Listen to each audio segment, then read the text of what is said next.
മുൻപ് ഡ്രോയിങ് പഠിച്ചിട്ടുണ്ടായിരുന്നു, അത് നമ്മുടെ ക്ലാസ്സിൽ വന്നിട്ടാണ് ഒരിക്കലും ഇല്ല, ഒരിക്കലും ഇല്ല, ഒരിക്കലും ഇല്ല, ഒരിക്കലും ഇല്ല. ഡ്രോയിങ് പഠിച്ചിട്ടില്ല. കാരണം പിന്നെ ചിത്രകല ബുക്ക് വാങ്ങിച്ചിട്ടുണ്ട്. അതെനിക്ക് നോക്കിയപ്പോ കുട്ടികൾക്ക് പറഞ്ഞു കൊടുക്കാൻ വരെ അതിൽ ഏറ്റവും ലളിതമായ രീതിയിൽ സാർ മലയാളത്തില് തന്നെ തന്നത്. അതിന് ഒരുപാട് താങ്ക്സ് ഉണ്ട്. അതെനിക്ക് ഭയങ്കര ഇഷ്ടമായി ആ ബുക്ക്. 25 ചെയ്യുന്നുണ്ടാവും. 25 കമ്മീഷൻ വർക്ക് ചെയ്തിട്ടുണ്ടല്ലേ? അവർക്ക് എപ്പോഴും കണക്ഷൻ ഉണ്ടോ ചെയ്തു കൊടുത്തവരായിട്ട്? ഉണ്ട്. അവരുടെ റിലേറ്റീവ്സിന്റെ അടുത്ത് പറഞ്ഞ് അങ്ങനെയൊക്കെ തന്നെയാണ് വർക്കുകൾ വരുന്നത്. സിമ്പിൾ ക്വസ്റ്റ്യൻ, ഡയറക്റ്റ് ആയിട്ട് ഒരു ക്വസ്റ്റ്യൻ ചോദിച്ചോട്ടെ? ഒരു ഫീസ് എനിക്ക് തന്നല്ലോ, ആ ഫീസിനുള്ള വാല്യൂ ഇപ്പോൾ കോഴ്സ് ഓൾറെഡി സ്റ്റാർട്ട് ചെയ്തിട്ടേ ഉള്ളൂ, കംപ്ലീറ്റ് ആക്കിയിട്ടില്ല എന്ന് എനിക്കറിയാം. എന്നിരുന്നാൽ കൂടി ആ ഫീസിനുള്ള വാല്യൂ തിരിച്ചു കിട്ടിയായിരുന്നോ? പിന്നെ അതിലെന്താ സംശയം? ഞാൻ പറയട്ടെ, ഞാൻ സാറെടുത്ത് വോയിസ് ഇടുമ്പോൾ ഞാൻ പറഞ്ഞില്ല, ഞാനൊരു ഓൺലൈൻ ക്ലാസ്സിൽ 2000 രൂപ 3 മാസത്തെ കോഴ്സ് അറ്റൻഡ് ചെയ്യുക, പേയ്മെന്റ് മാത്രം ചെയ്യാനുള്ളൂ. അപ്പോഴാണ് എന്റെ ഫോണ് ഞാൻ ആ ഒരു ഫ്രണ്ടിന് ഞാൻ നമിക്കണു. ആരാണെങ്കിലും, അതായത് അവര് ആ ഹാക്ക് ചെയ്യപ്പെട്ടത് കൊണ്ടാണ് ഞാൻ സാറിലോട്ട് വന്നത്. അപ്പൊ എനിക്ക് എപ്പോഴും അവരോട് നന്ദിയാണുള്ളത്. എല്ലാവരും അവരെ ചീത്ത വിളിക്കുക ചെയ്യുക, ഇവള് ചെയ്തു വെച്ച കാര്യം കൊണ്ട് ഞങ്ങളുടെ കൂടെ ലൈഫ് പോയി അങ്ങനെ ഇങ്ങനെ. ഞാൻ നമിക്കുകയാണ് ശരിക്കും, സത്യമായിട്ട് ആത്മാർത്ഥമായിട്ട്. അങ്ങനെ ഉള്ള ഒരാൾക്ക് ഈ ഫീസും ഈ ലൈഫ് ടൈമുള്ള ഗ്രൗണ്ട് സപ്പോർട്ട്, റെക്കോർഡ് വീഡിയോസ്, സാറേ ഞാൻ എന്താ പറയാ, ലോട്ടറി തന്നെ പറയാം.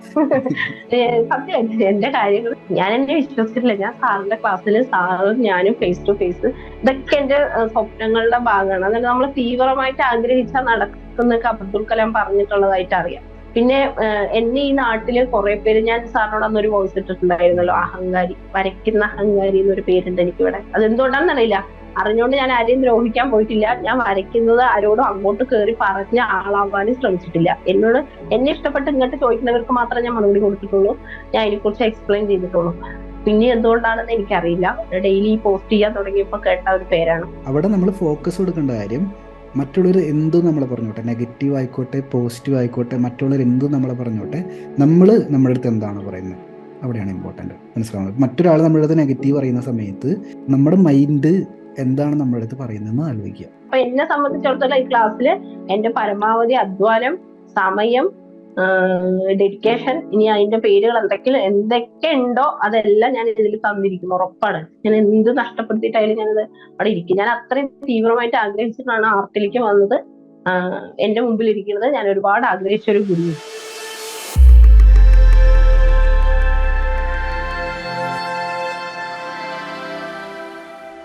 നമസ്കാരം. ഒരിക്കൽ കൂടി നമ്മുടെ സ്റ്റുഡൻറ് സക്സസ് ജേണിയിലേക്ക് എല്ലാവരെയും വെൽക്കം ചെയ്യാണ്. നമ്മുടെ ഓൺലൈൻ ആർട്ട് ക്ലാസ്സിൽ ജോയിൻ ചെയ്തുകൊണ്ട് നമ്മുടെ സ്റ്റുഡൻസ് കമ്മ്യൂണിറ്റിയായ ക്രിയേറ്റിവിറ്റി വെൽനസ് ഹബിൻ്റെ പാർട്ടായി നിന്നുകൊണ്ട് സക്സസ് ക്രിയേറ്റ് ചെയ്യുന്ന, സക്സസ് എന്ന് പറയുന്ന സമയത്ത് അത് മൈൻഡ് സെറ്റിലായിരിക്കാം, സ്കിൽ സെറ്റിലായിരിക്കാം, അങ്ങനെ സക്സസ് ക്രിയേറ്റ് ചെയ്യുന്ന സ്റ്റുഡൻസിൻ്റെ സക്സസ് ജേണി ഡിസ്കസ് ചെയ്യുക, നിങ്ങളുടെ മുമ്പിലേക്ക് എത്തിക്കുക എന്നുള്ളതാണ് ഈ ഒരു വീഡിയോൻ്റെ ഉദ്ദേശം. അപ്പോൾ ഞാൻ ഓൺലൈൻ ക്ലാസ് സ്റ്റാർട്ട് ചെയ്യുന്ന മുമ്പ് യൂട്യൂബിലൊക്കെ ക്ലാസ്സുകൾ ചെയ്തിരുന്ന സമയത്ത്, ആദ്യമായിട്ട് യൂട്യൂബിൽ മലയാളം വീഡിയോ ചെയ്യുന്ന സമയത്ത് അതിൽ ആദ്യം സ്റ്റാർട്ടിങ് ഇങ്ങനെയായിരുന്നു, I am an artist, I have a dream എന്ന് പറഞ്ഞിട്ടായിരുന്നു. അത് ശരിക്കും എൻ്റെ സ്റ്റുഡൻസായിട്ട് കണക്ട് ചെയ്യാനായിട്ട് എന്നെ ഒരുപാട് ഹെൽപ്പ് ചെയ്തിട്ടുണ്ട്. എനിക്കറിയാം ഓൺലൈൻ ക്ലാസ്സിലോട്ട് വരുന്ന സമയത്ത് ഒരുപാട് പേർക്ക് വലിയ വലിയ സ്വപ്നങ്ങൾ ഉണ്ടായിരിക്കും, പലർക്കും അത് ക്ലാരിറ്റി ഇല്ലാതെ ആയിരിക്കും ഓൺലൈൻ ക്ലാസ്സിലോട്ട് വരുന്നുണ്ടായിരിക്കും. അപ്പം ഞാൻ ചെയ്യുന്നൊരു കാര്യം, ഡ്രോയിങ് പഠിപ്പിക്കുന്നതിൻ്റെ ഒപ്പം തന്നെ അവരുടെ സ്വപ്നങ്ങൾ എങ്ങനെ നേടിയെടുക്കാം, അത് ആർട്ട് റിലേറ്റഡ് ഏത് സ്വപ്നമാണെങ്കിലും അതിനെക്കുറിച്ച് നമ്മൾ ഡിസ്കഷൻസ് ഒക്കെ ചെയ്യാറുണ്ട്. ഇപ്പോൾ കഴിഞ്ഞ വീക്കിലി മീറ്റിംഗ്, നമ്മുടെ സ്റ്റുഡൻസിന് വേണ്ടി വീക്കിലി മീറ്റിംഗ് ചെയ്യും, ഞായറാഴ്ചകളിലാണ് വീക്കിലി മീറ്റിംഗ് നടക്കാറുള്ളത്. അപ്പോൾ കഴിഞ്ഞ വീക്കിലി മീറ്റിംഗ് എൻ്റെ അടുത്ത് ഒരുപാട് സംസാരിച്ച ഒരാൾ നമ്മുടെ ഒപ്പം ഉണ്ട്. നമ്മുടെ കോഴ്സിൽ ജോയിൻ ചെയ്തതിന് ശേഷം റിവാർഡ് കരസ്ഥമാക്കി, കോൺഫിഡൻസ് അച്ചീവർ എന്നുള്ള റിവാർഡ് കരസ്ഥമാക്കിയിട്ടാണ് സുജു മുരളി നമ്മുടെ ഒപ്പം ഉള്ളത്. ഇപ്പം മാമിൻ്റെ അടുത്ത് കുറേ കാര്യങ്ങൾ ചോദിച്ച് മനസ്സിലാക്കാം, എന്തൊക്കെയാണ് ഡ്രീം ചോദിച്ച് മനസ്സിലാക്കാം, നെക്സ്റ്റ് സ്റ്റെപ്പുകൾ ചോദിച്ച് മനസ്സിലാക്കാം. അതിനൊക്കെ മുമ്പായിട്ട് ഒന്ന് ഇൻട്രൊഡ്യൂസ് ചെയ്യാവോ? ഫുൾ നെയിം പറയാം, എവിടുന്ന വരുന്നത്, എന്തൊക്കെ ചെയ്യുന്നത് എന്നുള്ള കാര്യങ്ങളൊന്ന് പറഞ്ഞോളൂ. എല്ലാവർക്കും നമസ്കാരം. ഞാന് പാലക്കാട്, ഡിസ്ട്രിക്ട് പാലക്കാടാണ്. അപ്പോ ഒരു ഹൗസ് വൈഫ്, സ്റ്റിച്ച് ചെയ്യുന്നുണ്ട്, വീട്ടിൽ തന്നെ ഇരുന്ന് സ്റ്റിച്ച് ചെയ്യുന്നുണ്ട്. 2 കുട്ടികള്, ഹസ്ബൻഡ് കാർപ്പൻട്രി വർക്കാണ്. എന്താ പറയാ, ഒരു സാധാരണ മിഡിൽ ഫാമിലി ബാക്ക്ഗ്രൗണ്ട് പറയുകയാണെങ്കിൽ. പിന്നെ ജോയിന്റ് ഫാമിലിയാണ്, അതാണ് ഞങ്ങളുടെ പ്രത്യേകത. ഞങ്ങളുടെ വീട്ടില് 10 മെമ്പേഴ്സ് ഉണ്ട്, ഹസ്ബൻഡിന്റെ ബ്രദറും എല്ലാവരും ആയിട്ട് 10. അപ്പൊ അത് തന്നെയാണ് എന്റെ ഇപ്പോഴത്തെ ഗോളിൽ പെടുന്ന ഒരു കാര്യം കൂടെ ഉണ്ട്, അത് ഞാൻ പിന്നീട് പറയാം സാറിന്റെ അടുത്ത്. അപ്പോ അങ്ങനെ ഹാപ്പി ഫാമിലിയാണ്. ഫാമിലി ബാക്ക്ഗ്രൗണ്ടിൽ നിന്ന് ഒരുപാട് സപ്പോർട്ടാണ്. ഹസ്ബൻഡിന്റെ വീട്ടിൽ നിന്നായാലും എന്റെ സ്വന്തം വീട്ടിൽ നിന്നായാലും ഒരുപാട്. ഇതിന്റെ ഫീസ് എനിക്ക് അമ്മയും അച്ഛനും തന്നെയാണ് അവര് ഗിഫ്റ്റ് ചെയ്തത്. കാരണം പഠിക്കുന്ന സമയത്ത് അറിയില്ലായിരുന്നു. അറിയുവാണെ അത്ര മോശം ബാക്ക്ഗ്രൗണ്ട് അല്ല, പഠിപ്പിക്കുമായിരുന്നു അവര്. പക്ഷെ എനിക്കും അറിയില്ല, അവർക്കും അറിയില്ല വരയ്ക്കാൻ പറ്റുന്നുള്ളത്. അതാണ് ഒരു പ്രശ്നം. അപ്പൊ അവർക്ക് അതിൽ ഒരുപാട് വിഷമമുണ്ട്. ഇപ്പൊ ഞാൻ വരയ്ക്കുന്നത് കാണുമ്പോ ആ സമയത്ത് അറിഞ്ഞില്ല എന്നുള്ളൊരു വിഷമമുണ്ട്. അപ്പോ പിന്നെ മോഹൻലാൽ പറഞ്ഞ പോലെ എല്ലാത്തിനും ഒരു സമയമുണ്ടല്ലോ, അതുപോലെ തന്നെയാണ്. അപ്പൊ അതുകൊണ്ട് ഫീസ് എത്രയാന്ന് അന്വേഷിച്ചിട്ട് അച്ഛനും അമ്മയും തന്നെയാണ് പേയ്മെന്റ് ചെയ്തത്. അവരൊരു ഗിഫ്റ്റ് ആണ് എനിക്ക് ഈ കോഴ്സ്, അച്ഛനും അമ്മയുടെ. പിന്നെ എല്ലാത്തിനും സപ്പോർട്ടാണ്. ആർട്ട് മെറ്റീരിയൽ ഒക്കെ വാങ്ങിക്കാനാണെങ്കിലും ഹസ്ബൻഡ് പുറത്തു കൊണ്ടുപോകും. എവിടെ എവിടെ എത്ര ദൂരെയാണെങ്കിലും അവിടെ ഉണ്ട് എന്ന് അറിയിച്ചു കഴിഞ്ഞാൽ കൊണ്ടുപോയി വാങ്ങിച്ചു തരാറുണ്ട്. അപ്പൊ അത് തന്നെ ഒരു ഗ്രൗണ്ട് സപ്പോർട്ട് നല്ലോണം ഉണ്ട്. മക്കളായാലും അതുപോലെ തന്നെയാണ്. വരയ്ക്കുന്നിടത്ത് കുറെ കാലമായിട്ടുള്ള ശീലമായതുകൊണ്ട് അവരാരും ഒന്നും ശല്യം ചെയ്യാറില്ല. വരയ്ക്കുന്നത് കണ്ടു കഴിഞ്ഞാൽ വരയ്ക്കുകയാണെന്ന് പറഞ്ഞാൽ അവരെന്നെ ഒഴിവാകാറുണ്ട്. അതൊക്കെ തന്നെ വലിയ കാര്യമാണ്. അപ്പോ അതാണ് എന്റെ ബാക്ക്ഗ്രൗണ്ട്, അതാണ്. അത്രേ ഉള്ളൂ. സാധാരണ പക്ഷെ എനിക്കിങ്ങനെ സച്ചിൻ സാറിനെ പോലെ ഒരു ക്യാമറയുടെ മുമ്പിൽ വന്നിട്ട് ഐ എം എ ആർട്ടിസ്റ്റ് എന്ന് പറയണം, ഈ കോഴ്സ് കഴിയുമ്പോഴേക്കും അതിന് കഴിയുമെന്ന് എനിക്ക് ഇപ്പൊ തോന്നുന്നുണ്ട്. തുടക്കത്തിൽ എനിക്ക് അറിയില്ലായിരുന്നു. പക്ഷെ ഇപ്പൊ ഒരു ചാപ്റ്റർ, ഒരു 20 ചാപ്റ്ററിന്റെ അടുത്ത് എത്തിയിട്ടുണ്ട്. അപ്പം അപ്പൊ തന്നെ എനിക്ക് മനസ്സിലായി പറ്റുന്നുള്ളത്. ശരിക്കും കോൺഫിഡന്റ് ആയിട്ടുണ്ട്. അതിന് സാറിന് ഒരുപാട് നന്ദിയുണ്ട്. ഹൃദയത്തിന്റെ ഭാഷയിൽ തന്നെ പറയാം. പിന്നെ ഞാൻ ആവർത്തിച്ച് പറയണമെന്ന് വിചാരിക്കരുത്, പക്ഷെ എനിക്ക് എന്താ പറയാ, സച്ചിൻ സാറ് എന്നുള്ളത് തന്നെ എന്റെ ഡ്രീം ആയിരുന്നു. അത് തന്നെയാണ് സത്യം. എനിക്ക് ഇപ്പോഴും അതാണ് പറയാനുള്ളത്. സാറിന് യൂട്യൂബ് വീഡിയോസ് അതൊക്കെ കണ്ടിട്ടാണ് കൊറോണ ടൈമിൽ ഇത്രയും ഇമ്പ്രൂവ്മെന്റ് ആയത്. അപ്പൊ സാറെ പോലെയുള്ള അപ്പോഴേ എനിക്ക് സാറിനെ കിട്ടുമെന്ന് ഞാൻ അപ്പോഴും പ്രതീക്ഷിച്ചില്ല. സാറെ പോലെയുള്ള ഒരാള്, അങ്ങനെ ആയിരുന്നു എന്റെ ഡ്രീം. സാംസങ്ങിനെ കിട്ടിയപ്പോ അതിന്റെ പ്ലസ് പോയിന്റ് ആണ് ശരിക്കും. ഇത്രയും വേഗത്തില് ഞാൻ അറിയാതെ തന്നെ ഞാൻ ഇമ്പ്രൂവ് ആവുന്നുണ്ടെങ്കിൽ അത് അതിന്റെ ഒരു സക്സസ് ആണ്. സാറിന്റെയും കൂടെ സക്സസ് ആണ്. അത്രയാണ് എനിക്ക് പറയാനുള്ളത്. മുൻപ് ഡ്രോയിങ് പഠിച്ചിട്ടുണ്ടായിരുന്നു, അതോ നമ്മുടെ ക്ലാസ്സിൽ വന്നിട്ടാണ് ആദ്യമായിട്ടാണ് ഡ്രോയിങ് ഒരിക്കലുമില്ല, ഒരിക്കലുമില്ല, ഒരിക്കലുമില്ല, ഒരിക്കലുമില്ല. ഡ്രോയിങ് പഠിച്ചിട്ടില്ല. പഠിക്കുന്നത്? നോക്കി വരയ്ക്കും. പിന്നെ പിന്നെ കുറെ അതാ കുറച്ചുകൂടെ കഴിഞ്ഞപ്പോ നോക്കി വരയ്ക്കാൻ തുടങ്ങി. കുറച്ചപ്പോ ആ കൊറോണ ടൈമിൽ ശരിക്കും ഇതിനു വേണ്ടി സമയം നമ്മൾ കണ്ടെത്തി. നമുക്ക് വേറെ പണിയില്ലല്ലോ. അപ്പൊ പിന്നെ എല്ലാം സ്റ്റോപ്പായി, ജോലി സ്റ്റോപ്പായി, വീട്ടിലുള്ള കാര്യങ്ങളാണെങ്കിലും ഒക്കെ സ്റ്റോപ്പായി. കുട്ടികൾ സ്കൂളിൽ പറയാൻ അതിന്റെ തിരക്കുകളൊന്നും ഇല്ലാതെ ആയപ്പോ ഇതേപോലെ യൂട്യൂബ് വീഡിയോസ്, സാറിന്റെ വീഡിയോസും ഒക്കെ കണ്ട് ഡീറ്റെയിലിംഗ് ചെയ്യാനും ഒക്കെ ഷെയ്ഡ് ചെയ്യാനും ഒക്കെ ഉള്ളത്. ആ സമയത്ത് ഞാൻ കുറച്ച് മെറ്റീരിയൽ ഒക്കെ വാങ്ങിച്ചിട്ട് അങ്ങനെ തുടങ്ങിയതാണ്. അപ്പൊ അത് കഴിഞ്ഞു കഴിഞ്ഞാൽ ആ 1 വർഷം 2 വർഷം കണ്ടിന്യൂസ് ആയിട്ടുള്ള പ്രാക്ടീസ് കിട്ടിയപ്പോ റിലേറ്റീവ്സ് ഒക്കെ പറയാൻ തുടങ്ങി നന്നായിട്ടുണ്ട് എന്നുള്ളത് പറയാം. പിന്നെ ഗ്രിഡ് ഇട്ടിട്ട് നമ്മള് ചെയ്യും. അത് ശരിക്കും സിമിലാരിറ്റി ഉണ്ടായിരുന്നു. അതായത് നമ്മൾ എടുക്കുന്ന റെഫറൻസ് പിക്ചറിന്റെ അതേ മൊത്തം ആണെന്നല്ല എങ്കിലും വലിയ വ്യത്യാസം ഇല്ലാതെ വരാൻ തുടങ്ങി. അപ്പൊ അങ്ങനെ റിലേറ്റീവ്സ് ഒക്കെ ചെയ്തു തരുമോ എന്നൊക്കെ ചോദിച്ചു. അപ്പൊ എനിക്ക് പേയ്മെന്റ് പറയാനൊന്നും അറിയില്ല. ആദ്യമൊക്കെ തുടക്കത്തിലൊക്കെ അവർ ഈ പറഞ്ഞതിന്റെ പേരിൽ തന്നെ ഞാൻ അവർക്ക് ഫ്രീ ആയി ചെയ്തു കൊടുക്കും. പിന്നെ കുറച്ചും കൂടെ കഴിഞ്ഞപ്പോ പുറത്തുള്ളവർ ചോദിക്കാൻ തുടങ്ങി. അപ്പൊ പിന്നെ എനിക്ക് മെറ്റീരിയൽ കുറച്ചുകൂടെ വാങ്ങേണ്ടി വന്നപ്പോ ഞാൻ അതിന്റെ ഒരു എമൗണ്ട് കണക്കാക്കി പൈസ വാങ്ങിക്കാൻ തുടങ്ങി. പിന്നെ ഒരു ഗിഫ്റ്റ് ഷോപ്പിൽ അറിഞ്ഞിട്ട് അവിടെ നിന്ന് കുറെ വർക്കുകൾ കിട്ടി. അപ്പൊ ഈ കിട്ടുന്ന വർക്കുകളുടെ ഒക്കെ പേയ്മെന്റ് ഞാൻ വേറെ ഒന്നിനും ഉപയോഗിക്കില്ല. അതെനിക്ക് നിർബന്ധമുള്ള കാര്യമാണ്. ആർട്ട് മെറ്റീരിയൽ വാങ്ങാൻ മാത്രമായിട്ട് ഉപയോഗിക്കും. അപ്പൊ അങ്ങനെ കുറച്ചും കൂടെ മെറ്റീരിയൽ ഒക്കെ കിട്ടിയപ്പോ കുറച്ചും കൂടെ ഇമ്പ്രൂവ്മെന്റ് ആയി വന്നു. പിന്നെ ബാക്കി പഠനം, എന്താ പറയാ, സാറ് പറയും പോലെ ശരിക്കും അതിന്റെ ശാസ്ത്രീയമായിട്ടുള്ള പഠനം എന്നുള്ളത് സാറിന്റെ കയ്യിൽ നിന്ന് തന്നെയാണ്. നമ്മൾ ചെയ്യാറുണ്ട്, പക്ഷെ അതിനൊക്കെ അതൊക്കെ ഏത് മെത്തേഡാണെന്നും എങ്ങനെയാണെന്നും അതിന്റെ പേരുകള് അതിന് ഇങ്ങനെയൊക്കെ ഉപയോഗിക്കാം എന്നൊക്കെ അറിഞ്ഞത് നമ്മുടെ ക്ലാസ്സിലൂടെ തന്നെയാണ്.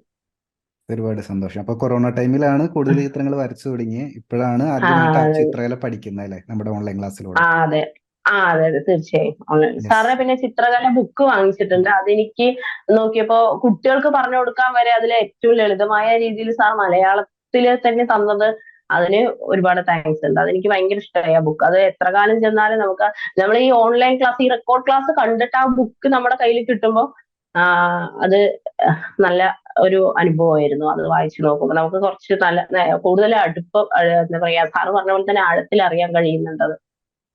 യെസ്, നമുക്ക് ഡിസ്കസ് ചെയ്യാം. നമുക്ക് കുറേ കാര്യങ്ങൾ ഡിസ്കസ് ചെയ്യാനുണ്ട്. അപ്പോൾ നമ്മുടെ ഒരു സ്ട്രക്ചർ ഉണ്ട്. ആദ്യം നമ്മൾ ഡ്രോയിങ് ഒന്ന് നോക്കും. ഓൾറെഡി കഴിഞ്ഞ വീക്ക് ലിമിറ്റിൽ നമ്മൾ ചെക്ക് ചെയ്തതാ. എന്നിരുന്നാൽ കൂടി ഒരു വട്ടം കൂടി നമുക്ക് ഡ്രോയിങ് എല്ലാം കൂടി ഒന്ന് നോക്കാം. ശരി സാർ. ഇപ്പൊ എങ്ങനെയുണ്ട്? കോഴ്സ് അറ്റൻഡ് ചെയ്യുന്ന സമയത്ത് ഇമ്പ്രൂവ്മെന്റ് തോന്നുന്നുണ്ടോ? ഒരുപാട് എനിക്ക് തന്നെ അറിയില്ല ഞാൻ എങ്ങനെയായി എന്നുള്ളത്. അത്രയ്ക്ക് വ്യത്യാസമുണ്ട് എന്നെ സംബന്ധിച്ചിടത്തോളം. പക്ഷെ എനിക്ക് ആസ്വദിച്ച് ചെയ്യാൻ പഠിച്ചു. നേരത്തെ എങ്ങനെയെങ്കിലും കഴിഞ്ഞാൽ മതി അല്ലെങ്കിൽ തീർന്നാൽ മതി, കൊടുക്കണം എന്നൊക്കെ ആയിരുന്നു. ഇപ്പൊ അങ്ങനെയല്ല. ഇപ്പൊ അത് അങ്ങനെ തീരണം എന്നുള്ള ടൈമിംഗ് ഒന്നും ഞാൻ വെക്കുന്നില്ല. അത്രയും എനിക്ക് അതും കൊണ്ട് ഇരിക്കുമ്പോൾ ആ ഹാപ്പിനെസ് അത് എനിക്ക് പറയാൻ അറിയില്ല വാക്കുകൾ കൊണ്ട്. നല്ല ഇമ്പ്രൂവ്മെന്റ് തന്നെയാണ്. ആദ്യം വരയ്ക്കുമ്പോ എന്തൊക്കെ ബുദ്ധിമുട്ടാ ഫേസ് ചെയ്തുകൊണ്ടിരുന്നത് ചിത്രകല ചെയ്ത് ആദ്യം ആ കോഴ്സിൽ ജോയിൻ ചെയ്യും മുമ്പ്? കോഴ്സിൽ ചെയ്യുന്ന അതിനു മുമ്പ് സാറ് പറഞ്ഞ ആ ഒരു നമ്മുടെ മെഷർമെന്റ്സ് തന്നെയാണ് എനിക്ക് എപ്പോഴും പ്രശ്നമാകുക. നമ്മളിപ്പോ ഒരു ഫേസ് വരയ്ക്കുമ്പോ ആ കണ്ണും മൂക്കും ഒക്കെ തമ്മിലുള്ള അകലങ്ങൾ നമ്മൾ പോർട്രേറ്റ് എടുക്കുവാണ്. ആ പോർട്രേറ്റ് അല്ലാത്തൊക്കെ ഒരുവിധം നമ്മൾ എങ്ങനെ വരച്ചാലും അത് നോക്കും. അതിൽ നമ്മുടെ മിസ്റ്റേക്കുകൾ ഉണ്ട്. പക്ഷെ ഇപ്പൊ ഒരു ലാൻഡ്സ്കേപ്പ് ഒക്കെ വരയ്ക്കുന്ന സമയത്ത് കുറച്ച് മരം അങ്ങോട്ടും മാറിയാലും നമുക്കതൊരു വിഷയമായി തോന്നില്ല. നമുക്കറിയില്ലല്ലോ അത്. പക്ഷെ ഫേസ് വരയ്ക്കുമ്പോൾ അത് നല്ല മെഷർമെന്റ് തന്നെയാണ് സാർ എപ്പോഴും പ്രശ്നം. ഇപ്പോഴും അത് തന്നെയാണ് പ്രശ്നം. പക്ഷെ സാറിന്റെ ഒരു വീഡിയോയിലാണ് ഈ ഗ്രിഡിന്റെ എനിക്കറിയില്ലായിരുന്നു. ഗ്രിഡ് നമുക്കതൊരു മെത്തേഡായിട്ട് ഞാൻ അങ്ങനെ മനസ്സിൽ പതിച്ചു വെച്ചൊരു സംഭവമാണ്. പക്ഷെ സാറ് അതിന്റെ ഇടയിൽ സാറിന്റെ ഒരു വീഡിയോ കാണാൻ പറ്റി. പഴയ വീഡിയോ ആണ്. ഗ്രിഡ് ഒരു ജയിലാണ് എന്നുള്ളത്. അത് ശരി തന്നെയാണ്. അതിന്റെ പുറത്തുനിന്ന് നമുക്ക് വരാൻ കഴിയില്ല, അത് ഉറപ്പാണ്. പക്ഷെ ഞാൻ ഈ ആർട്ട് ക്ലാസ്സിൽ ജോയിൻ ചെയ്തതിന് ശേഷം ഗ്രിഡ് യൂസ് ചെയ്തിട്ടില്ല. ഞാനത് ഗ്രിഡ് യൂസ് ചെയ്യില്ല ഞാൻ നിർബന്ധമായിട്ടും തീരുമാനിച്ചൊരു കാര്യമാണ്. ആവുന്നത്ര ആയാൽ മതി, അതല്ലാതെ നമുക്ക് വരാൻ പറ്റുമോ നോക്കട്ടെ എന്നുള്ളത്. ഗ്രിഡ് പൊതുവെ പക്ഷെ പെയ്ഡ് വർക്ക് ചെയ്യുമ്പോ നമുക്ക് ആ ഗ്രിഡ് അത് എനിക്കറിയില്ല അത് എങ്ങനെ കൊണ്ടുപോകണം. അപ്പൊ അവിടെ ഒരു സ്റ്റെക്കായിട്ട് നിൽക്കുന്നുണ്ട്. ഇപ്പൊ വർക്കുകളൊന്നും എടുക്കുന്നില്ല. ഇപ്പൊ ഞാൻ ഒന്ന് രണ്ട് വർക്ക് വന്നപ്പോ കോഴ്സ് കഴിയും, ഒരു 2 മാസം കൂടെ ഉണ്ട്. അത് കഴിഞ്ഞ് ഞാൻ കുറച്ചും കൂടെ ഇമ്പ്രൂവ്മെന്റ് ആവും, നമുക്ക് കൂടുതൽ ബെറ്റർ ആയിട്ട് ചെയ്യാൻ പറ്റുമെന്ന് പറഞ്ഞ് തിരക്കില്ലാത്തവർ എന്നെ വെയിറ്റ് ചെയ്യുന്നുണ്ട്. അല്ലാത്തവര് പുറത്ത് കൊടുത്തിട്ടുണ്ടാവും, അറിയില്ല. പക്ഷെ എനിക്ക് ഗ്രിഡ് ഇടാൻ തോന്നുന്നില്ല. മാനസികമായിട്ടും ഞാനത് ഒഴിവാക്കാൻ തീരുമാനിച്ചതുകൊണ്ട്. ഇതിന്റെ ഒരു കാര്യം മെഷർമെന്റിന്റെ ഒരു പറയാവോ? പ്രശ്നം. ഈ ഡ്രോയിങ് ആ എത്ര സാർ എണ്ണാണ് പ്ലാൻ ചെയ്യുന്നത്? അതെങ്ങനെയാണ് ആ സ്റ്റാർട്ട് സാർ ചെയ്തത്? അത് സ്കെച്ച് ബുക്ക് കിട്ടുന്നതിന്റെ കുറച്ച് മുമ്പായിട്ട് വരയ്ക്കുമായിരുന്നു. പക്ഷെ അത് പബ്ലിഷ് ചെയ്യാനൊന്നും അങ്ങനെ സമയം എനിക്കറിയില്ലായിരുന്നു അങ്ങനെ ചെയ്യാൻ പറ്റും. അപ്പൊ സാറ് പറഞ്ഞത് ആദ്യം നമ്മൾ ആർട്ടിസ്റ്റ് ആണെന്ന് അറിയിക്കാതെ നമുക്കതിന് മൈക്ക് വെച്ച് അനൗൺസ് ചെയ്യാൻ പറ്റില്ലല്ലോ. അപ്പൊ നമുക്ക് പറ്റുന്ന ഒരു അതാണ്. അപ്പൊ നമുക്ക് പറ്റുന്ന ഒരു മീഡിയ സോഷ്യൽ മീഡിയയിലൂടെ ഇപ്പൊ എല്ലാവർക്കും ചാനൽ ഉണ്ടാവണമെന്നില്ല, നമ്മൾ തുടക്കക്കാരായതുകൊണ്ട്. അപ്പൊ ഞാൻ ഫേസ്ബുക്കിൽ ഞാൻ ഉണ്ടായിരുന്നില്ല, ഇൻസ്റ്റാഗ്രാമിൽ മാത്രമാണ് ഉണ്ടായത്. ഇൻസ്റ്റാഗ്രാമും അതേപോലെ ഇതേപോലെ ഒരു കസിന് വരയ്ക്കുന്ന ഒരു കസിന് ഇങ്ങനെ പറഞ്ഞിട്ട്, ഇതൊന്നും ഞാൻ ആക്റ്റീവ് അല്ല, മൊത്തത്തിൽ ഞാൻ ആക്റ്റീവ് ആയിരുന്നില്ല സോഷ്യൽ മീഡിയയിൽ. അപ്പൊ വരയ്ക്കുന്ന കസിൻ പറഞ്ഞു ഇൻസ്റ്റാഗ്രാമിൽ കയറി കഴിഞ്ഞാൽ കുറെ റെഫറൻസ് പിക്ചർ കിട്ടും, നല്ല ഡിഫറെന്റ് ആയിട്ടുള്ളത്, നല്ല രസമാണത്, അതിൽ കുറെ ആർട്ടിസ്റ്റ് ഉണ്ട്. അപ്പൊ അവര് ചെയ്യുന്ന രീതി പിന്നെ എളുപ്പത്തിൽ വരയ്ക്കാനുള്ള സ്റ്റെപ്പ് ബൈ സ്റ്റെപ്പ് ആയിട്ടുള്ള വീഡിയോസുകളൊക്കെ അതിലുണ്ട് കുറച്ചു നേരത്തെ. അപ്പൊ നമുക്ക് ബോറടിക്കില്ല പെട്ടെന്ന്. അങ്ങനെ ഒരു ഇതിലാണ് ഇൻസ്റ്റയിൽ കയറുന്നത്. ഇൻസ്റ്റയിൽ കയറിയപ്പോ അത് ആള് പറഞ്ഞ പോലെ തന്നെ ഒരുപാട് കാര്യങ്ങൾ അതിലൂടെ മനസ്സിലാക്കാൻ പറ്റി, ടിപ്സും കാര്യങ്ങളൊക്കെ ആയിട്ട്. ഇൻസ്റ്റയിൽ കയറിയപ്പോൾ ആദ്യം തെരഞ്ഞത് സാറിന് തന്നെയാണ്. സാറിന് അങ്ങനെ അങ്ങനെ കുറെ ഉണ്ടായിരുന്നു. പിന്നെ അത് കുറച്ച് അതിൽ ഇടയ്ക്ക് ഇട്ടു, ഒരു 10 എണ്ണമൊക്കെ ഇട്ടിട്ടുണ്ടാകും. ഞാൻ വരച്ച കാര്യങ്ങൾ ഇടാണെന്ന് തോന്നിയിട്ട് വെറുതെ ജസ്റ്റ് ഇട്ടു. അപ്പൊ കുറച്ച് റിലേറ്റീവ്സ് ഒക്കെ വരയ്ക്കുമെന്ന് തോന്നി. പിന്നെ കുറച്ചുകൂടെ കഴിഞ്ഞപ്പോ സാറിന്റെ കോഴ്സിൽ ചേർന്നപ്പോഴാണ് ഫേസ്ബുക്ക് ഓപ്പൺ ചെയ്യേണ്ടത്. നമുക്ക് ഫേസ്ബുക്ക് അത് സാറ് പറഞ്ഞല്ലോ നിർബന്ധമാണ് നമ്മുടെ ക്ലബിൽ കയറാൻ വേണ്ടിട്ട്. അപ്പൊ അതിനു വേണ്ടി ചെയ്തു. അപ്പൊ അങ്ങനെ 3 സംഭവം, വാട്സപ്പ്, ഇൻസ്റ്റാഗ്രാം, ഫേസ്ബുക്ക്, 3 കാര്യങ്ങളുണ്ട്. നമ്മുടെ വീടിന്റെ പരിസരത്ത് ഇതിൽ കുറെ ഫ്രണ്ട്സ് റിക്വസ്റ്റ് ചെയ്തു. പിന്നെ ഇൻസ്റ്റയില് കുറെ പേര് ഫോളോ ചെയ്യാൻ തുടങ്ങി. അപ്പൊ നമ്മള് കുറച്ചുപേര് ശ്രദ്ധിക്കേണ്ടത് മനസ്സിലാക്കി. അപ്പൊ അങ്ങനെ നോക്കിയപ്പോ പിന്നെ അറിയുന്നവരോട് പറഞ്ഞു ഇൻസ്റ്റയിലുണ്ടോ എന്ന് ചോദിച്ചു മനസ്സിലാക്കി. അങ്ങനെ അങ്ങനെ നോക്കുമ്പോ കോഴ്സിൽ ചേർന്നപ്പോൾ കുറച്ചും കൂടെ ഡീറ്റെയിൽ ആയിട്ട് വരയ്ക്കാൻ പറ്റി. നമ്മൾ കൂടുതൽ സമയം ഇതിനു വേണ്ടി കണ്ടെത്തിയപ്പോ കുറെ ഫോട്ടോസുകളായി. അപ്പോ അങ്ങനെ പിന്നെ സാർ പറഞ്ഞല്ലോ ഒരു സ്നോബോൾ വേണം നമുക്ക്, അപ്പോഴേ നമ്മൾ വലിയ ഇവിടെ എത്തുള്ളൂ. നമ്മൾ ആദ്യം തന്നെ ഒരു എന്താ പറയാ എക്സിബിഷൻ വെക്കാൻ പറ്റില്ല ആർട്ടില്, നമുക്ക് നമ്മുടെ കയ്യിൽ ഒന്നുമില്ല. അപ്പൊ അതിനുവേണ്ടി നമ്മൾ സ്നോബോൾ സ്റ്റാർട്ട് ചെയ്യണം. ആ ഒരു തീമിലാണ് ഈ സ്നോബോൾ എന്നുള്ളത് ശരിക്കും ക്ലിക്കായി മൈൻഡില്. അപ്പൊ അതിന്റെ ഒരു ഇതിൽ വേണ്ടിയിട്ട് ചെറിയ തോതിൽ നമ്മൾ എന്തോ ആവട്ടെ, ചെറിയ വരയാണെങ്കിലും കുഴപ്പമില്ല, ഡെയിലി ഒന്ന് ലോഡ് ചെയ്യാം. അപ്പൊ ഒരു 100 days ആണ് ഞാൻ എന്റെ മനസ്സിൽ. പിന്നെ ഒരു 30 പിക്ചറുകൾ പോസ്റ്റ് ചെയ്തപ്പോ എനിക്ക് കോൺഫിഡന്റ് ആയി എന്നെ കൊണ്ട് പറ്റുന്നുള്ളത്. അതിപ്പോ ലൈൻ ഡ്രോയിങ് ആയാലും അല്ലാത്തതായാലും ഒക്കെ. പിന്നെ വേറൊരു പ്രത്യേകത സാർ, ലൈൻ ഡ്രോയിങ്ങിന് കുറെ ദിവസം വരയ്ക്കുമ്പോൾ കുറച്ച് ഷെയ്ഡുകളൊക്കെ ആയിട്ട് കുറച്ച് പിക്ചർ വന്നു കഴിഞ്ഞാൽ അതിന് കമന്റ്സും കാര്യങ്ങളൊക്കെ കൂടാൻ തുടങ്ങി. സാധാരണയിൽ ഒരു വ്യത്യസ്തമാക്കി കഴിഞ്ഞാൽ അപ്പൊ അത് ഭയങ്കര രസമായി. അപ്പൊ നമ്മൾ ആ ഡീറ്റെയിലിങ്ങിന്റെ ഡ്രോയിങ്ങിലേക്ക് കൂടുതൽ നമ്മൾ അത് കൊണ്ടെത്തിക്കും, ലൈൻ ഡ്രോയിങ് വിട്ടിട്ട്. പിന്നെ അതായത് ഈ ലൈൻ ഡ്രോയിങ്ങിൽ തന്നെ നമ്മൾ എന്തെങ്കിലും ഇങ്ങനെ കമന്റ്സ് ഒക്കെ ഇട്ട് കഴിഞ്ഞാൽ അതിന് കുറെ കമന്റ്സ് വരാൻ തുടങ്ങി. ഇപ്പൊ ഞാൻ ഒരു എലിഫന്റിന്റെ ചിത്രം, എൻ്റെ ഒരു നല്ല അത് ക്യൂട്ടായിട്ടുണ്ട്, അത് കാണാൻ. അപ്പൊ എനിക്ക് ആ ഡയലോഗ് ഓർമ്മ എന്നെ ഒന്ന് ഫോട്ടോ എടുക്കാൻ പറഞ്ഞു. അപ്പൊ അതിന് ഒരുപാട് കമന്റ്സ് വന്നിട്ടുണ്ടായിരുന്നു റിലേറ്റീവ്സിന്റെ ഭാഗത്ത്. നന്നായിട്ടുണ്ട്, ക്യൂട്ടായിട്ടുണ്ട്, എടുക്കാൻ തോന്നുന്നു, ഒരു ഉമ്മ കൊടുക്കാൻ തോന്നുന്നു എന്നൊക്കെ പറഞ്ഞിട്ട്. അപ്പൊ അങ്ങനെ നമ്മള് വരയ്ക്കുന്ന സമയത്തോ അതിൽ എന്തെങ്കിലും വ്യത്യസ്തത കാണണമെന്ന് തോന്നിയിട്ടാണ് അത് പോസ്റ്റ് ചെയ്യാൻ തുടങ്ങിയത്. എല്ലാവരും ശ്രദ്ധിക്കുന്നുണ്ടെന്ന് മനസ്സിലായി. ഒരു 20 ഇട്ടപ്പോ തന്നെ കാര്യം പിടികിട്ടി, നമ്മൾ ഇങ്ങനെയാണ് അറിയേണ്ടത് ഇത്. ഇപ്പോ അതന്നെ, വരയ്ക്കുന്ന ഒരാൾ എന്നുള്ളൊരു ഐഡന്റിറ്റി ഉണ്ട്. പിന്നെ ഞാൻ പാതിയോളം അതിൽ തന്നെ വിജയിച്ചു. പാതിയില്ല, മുക്കാൽ ഭാഗവും വരയ്ക്കുന്നയാൾ, അത് ഉറപ്പായി. അതിന് തർക്കമില്ല. റിലേറ്റീവ്സിന്റെ ഭാഗത്ത്, ഫ്രണ്ട്സിന്റെ ഭാഗത്ത്. പിന്നെ പുറം ലോകം, അത് നമുക്ക് ഇനിയും സമയമുണ്ടല്ലോ. അത് നമ്മൾ ഒരു സ്റ്റേജ് എത്തിയല്ലേ അറിയുള്ളൂ. അപ്പം അത് ആ ഒരു തീമാണ് ഈ 100 പിക്ചർ 100 ഡേയ്സ്. കണ്ടെത്തും, എങ്ങനെയെങ്കിലും സമയം കണ്ടെത്തും. അടുത്ത ദിവസം ഞാൻ പഴയ കുറേ വരച്ച് വെച്ചിട്ടുണ്ട്, അതേതും പോസ്റ്റ് ചെയ്യില്ല. സപ്പോസ് അത് പോസ്റ്റ് ചെയ്യുകയാണെങ്കിലും അതിനെ റീഓപ്പൺ ചെയ്ത് സാറ് പറഞ്ഞ പോലെ ബോറടിക്കുന്ന സമയത്ത് അതിലേക്ക് കഴിഞ്ഞ് സ്കെച്ചിങ്ങും ഷെയ്ഡിങ്ങും ഒക്കെ ഒന്ന് വൃത്തിയാക്കിയതിന് ശേഷം അത് ഇടാറുണ്ട്.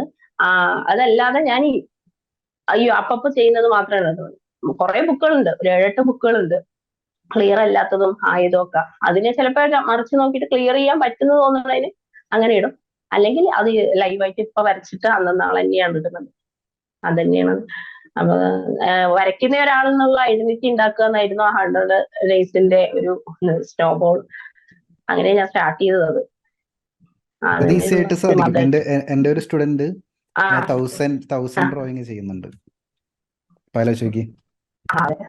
മനസ്സിലായി. അല്ല, ചിലപ്പോ ഞാൻ ചിലപ്പോ എനിക്ക് 100 നിർത്താൻ പറ്റുന്ന ഇപ്പൊ തോന്നുന്നില്ല. അത് ശരിക്കും ഒരു ലഹരി പോലെ പിടിച്ചു കഴിഞ്ഞു. ഇടണം ഡെയിലി. അതിന്റെ ഒരാളുടെ എന്തെങ്കിലും കമന്റ് വാങ്ങണം എന്നുള്ളൊരു ഫീഡ്ബാക്ക് വാങ്ങണം എന്നൊരു അതിന് ശരിക്കും അത് കിട്ടിയിട്ടില്ല. ഈ 100 ഡേയ്സിൽ എനിക്ക് സ്റ്റോപ്പ് ചെയ്യാൻ പറ്റുമെന്ന് അറിയില്ല. ഇപ്പൊ തൽക്കാലം അത് ഒരു ഡെഡ് ലൈൻ കിട്ടുമെന്ന് മാത്രമേ ഉള്ളൂ. നമ്മളത് കഴിയുമ്പോൾ ചിലപ്പോ ഒരു സബ്ജക്റ്റില് ഇപ്പൊ 10 days portrait, 10 days line drawing, അങ്ങനെ പോകണമെന്ന് ചിന്ത വന്നിട്ടുണ്ട്. അത് കൺഫേം ചെയ്തിട്ടില്ല. അങ്ങനെ പോകും.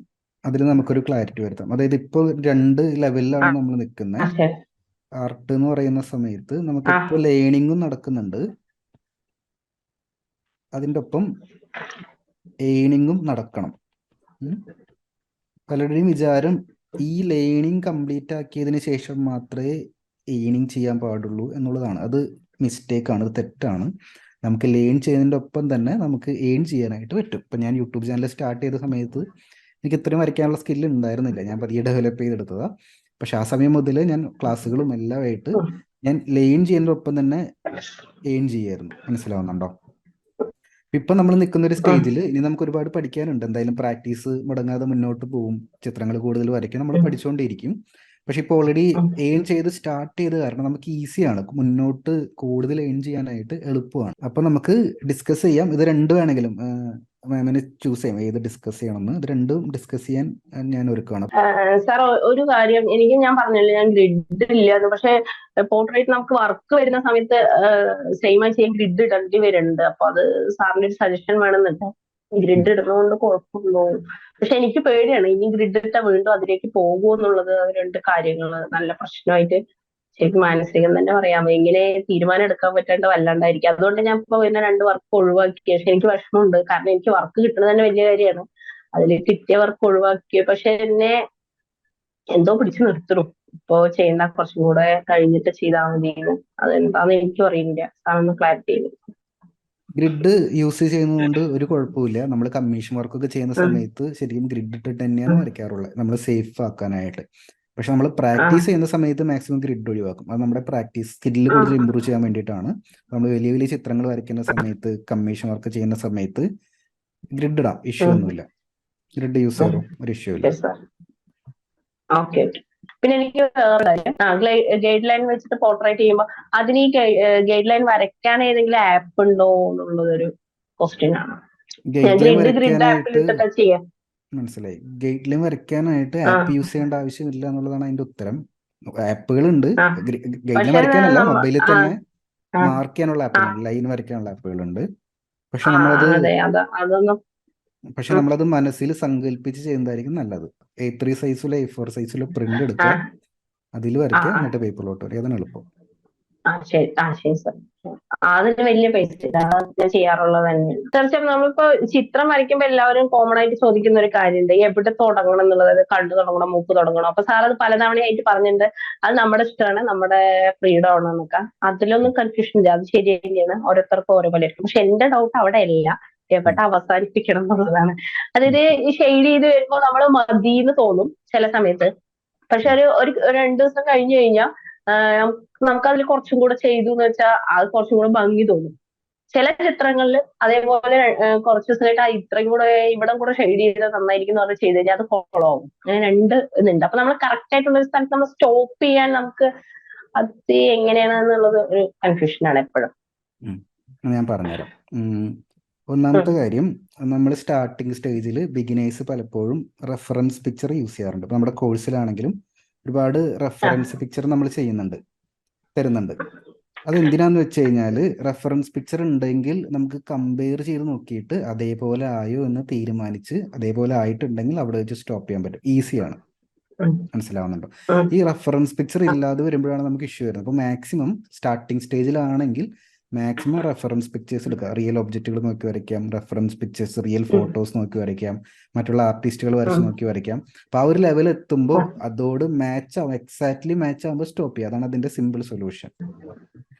ഇനി രണ്ടാമത്തെ കാര്യം, ഇവിടെ ഒരു ക്വസ്റ്റ്യൻ, ഇതിന്റെ ഒരു ആൻസർ എന്താന്ന് വെച്ച് കഴിഞ്ഞാൽ, പെർഫെക്ഷനിസം ഉള്ളവര്, അതായത് ചെയ്യുന്ന കാര്യത്തിലൊക്കെ എല്ലാം പെർഫെക്റ്റ് ആവണം എന്ന് ആഗ്രഹമുള്ളവർക്ക് ഇത് ഇഷ്യൂ വരും. കാരണം ഇപ്പോൾ ഞാൻ വരയ്ക്കുമ്പോഴും എനിക്കുണ്ട് അത് ഇനിയും ഞാനിപ്പോൾ ഈ പെയിന്റിങ്ങിലൊന്നും ഞാൻ സൈൻ ഇട്ടിട്ടില്ല. ഈ ചുറ്റും ഇരിക്കുന്ന പെയിന്റിങ്ങിൽ ഒരെണ്ണത്തിൽ, കാരണം ഞാൻ പെർഫെക്ഷനിസ്റ്റിക് ആയിട്ടുള്ള ഒരാളാണ്. എനിക്ക് ഇതിൽ വീണ്ടും ചെയ്യാനുള്ള ആഗ്രഹമുണ്ട്. മനസ്സിലാവുന്നുണ്ടോ? അപ്പൊ അതൊരു ഇഷ്യൂ ആണെന്ന് മനസ്സിലാക്കുക. അത് ഒരു ലോങ് ടൈമിലോട്ട് പെർഫെക്ഷനിസ്റ്റിക് മൈൻഡ് ഒരു പ്രശ്നമാണ്. മനസ്സിലാവുന്നുണ്ടോ? നമുക്കൊന്നും കംപ്ലീറ്റ് ആക്കാൻ പറ്റില്ല, അതിൽ വീണ്ടും എന്തൊക്കെ ചെയ്യാനുണ്ട് എന്നുള്ളത് തോന്നുന്നു. അപ്പൊ അതിന്റെ സൊല്യൂഷൻ നമ്മുടെ മൈൻഡ് സെറ്റ് കറക്റ്റ് ആക്കുക എന്നുള്ളതാണ്. അതായത് ഒരു ഡ്രോയിങ് അല്ലെങ്കിൽ ഒരു പെയിന്റിങ് 100% കംപ്ലീറ്റ് ആക്കി കഴിഞ്ഞാൽ അതിന്റെ അർത്ഥം അവിടെ ശരിക്കും ആ ആർട്ടിസ്റ്റ് ഫെയിലിയർ ആവുക എന്നുള്ളതാണ്. കാരണം എന്താണെന്ന് വെച്ച് കഴിഞ്ഞാൽ, അത് 100% കംപ്ലീറ്റ് ആവുകയാണെങ്കിൽ ആർട്ടിസ്റ്റിന് അവിടെ ഒന്നും പഠിക്കാനില്ല. ആർട്ടിസ്റ്റിന്റെ ഗ്രോത്ത് അവിടെ എന്തായി. മനസ്സിലാവും? അപ്പൊ ഞാൻ ഒരു കണ്ണ് വരച്ചു, കണ്ണ് 100% ഞാൻ കംപ്ലീറ്റ് ആക്കി ഫുൾ ഫിനിഷ്ഡ് ആണെങ്കിൽ അതിന്റെ അർത്ഥം എന്താ?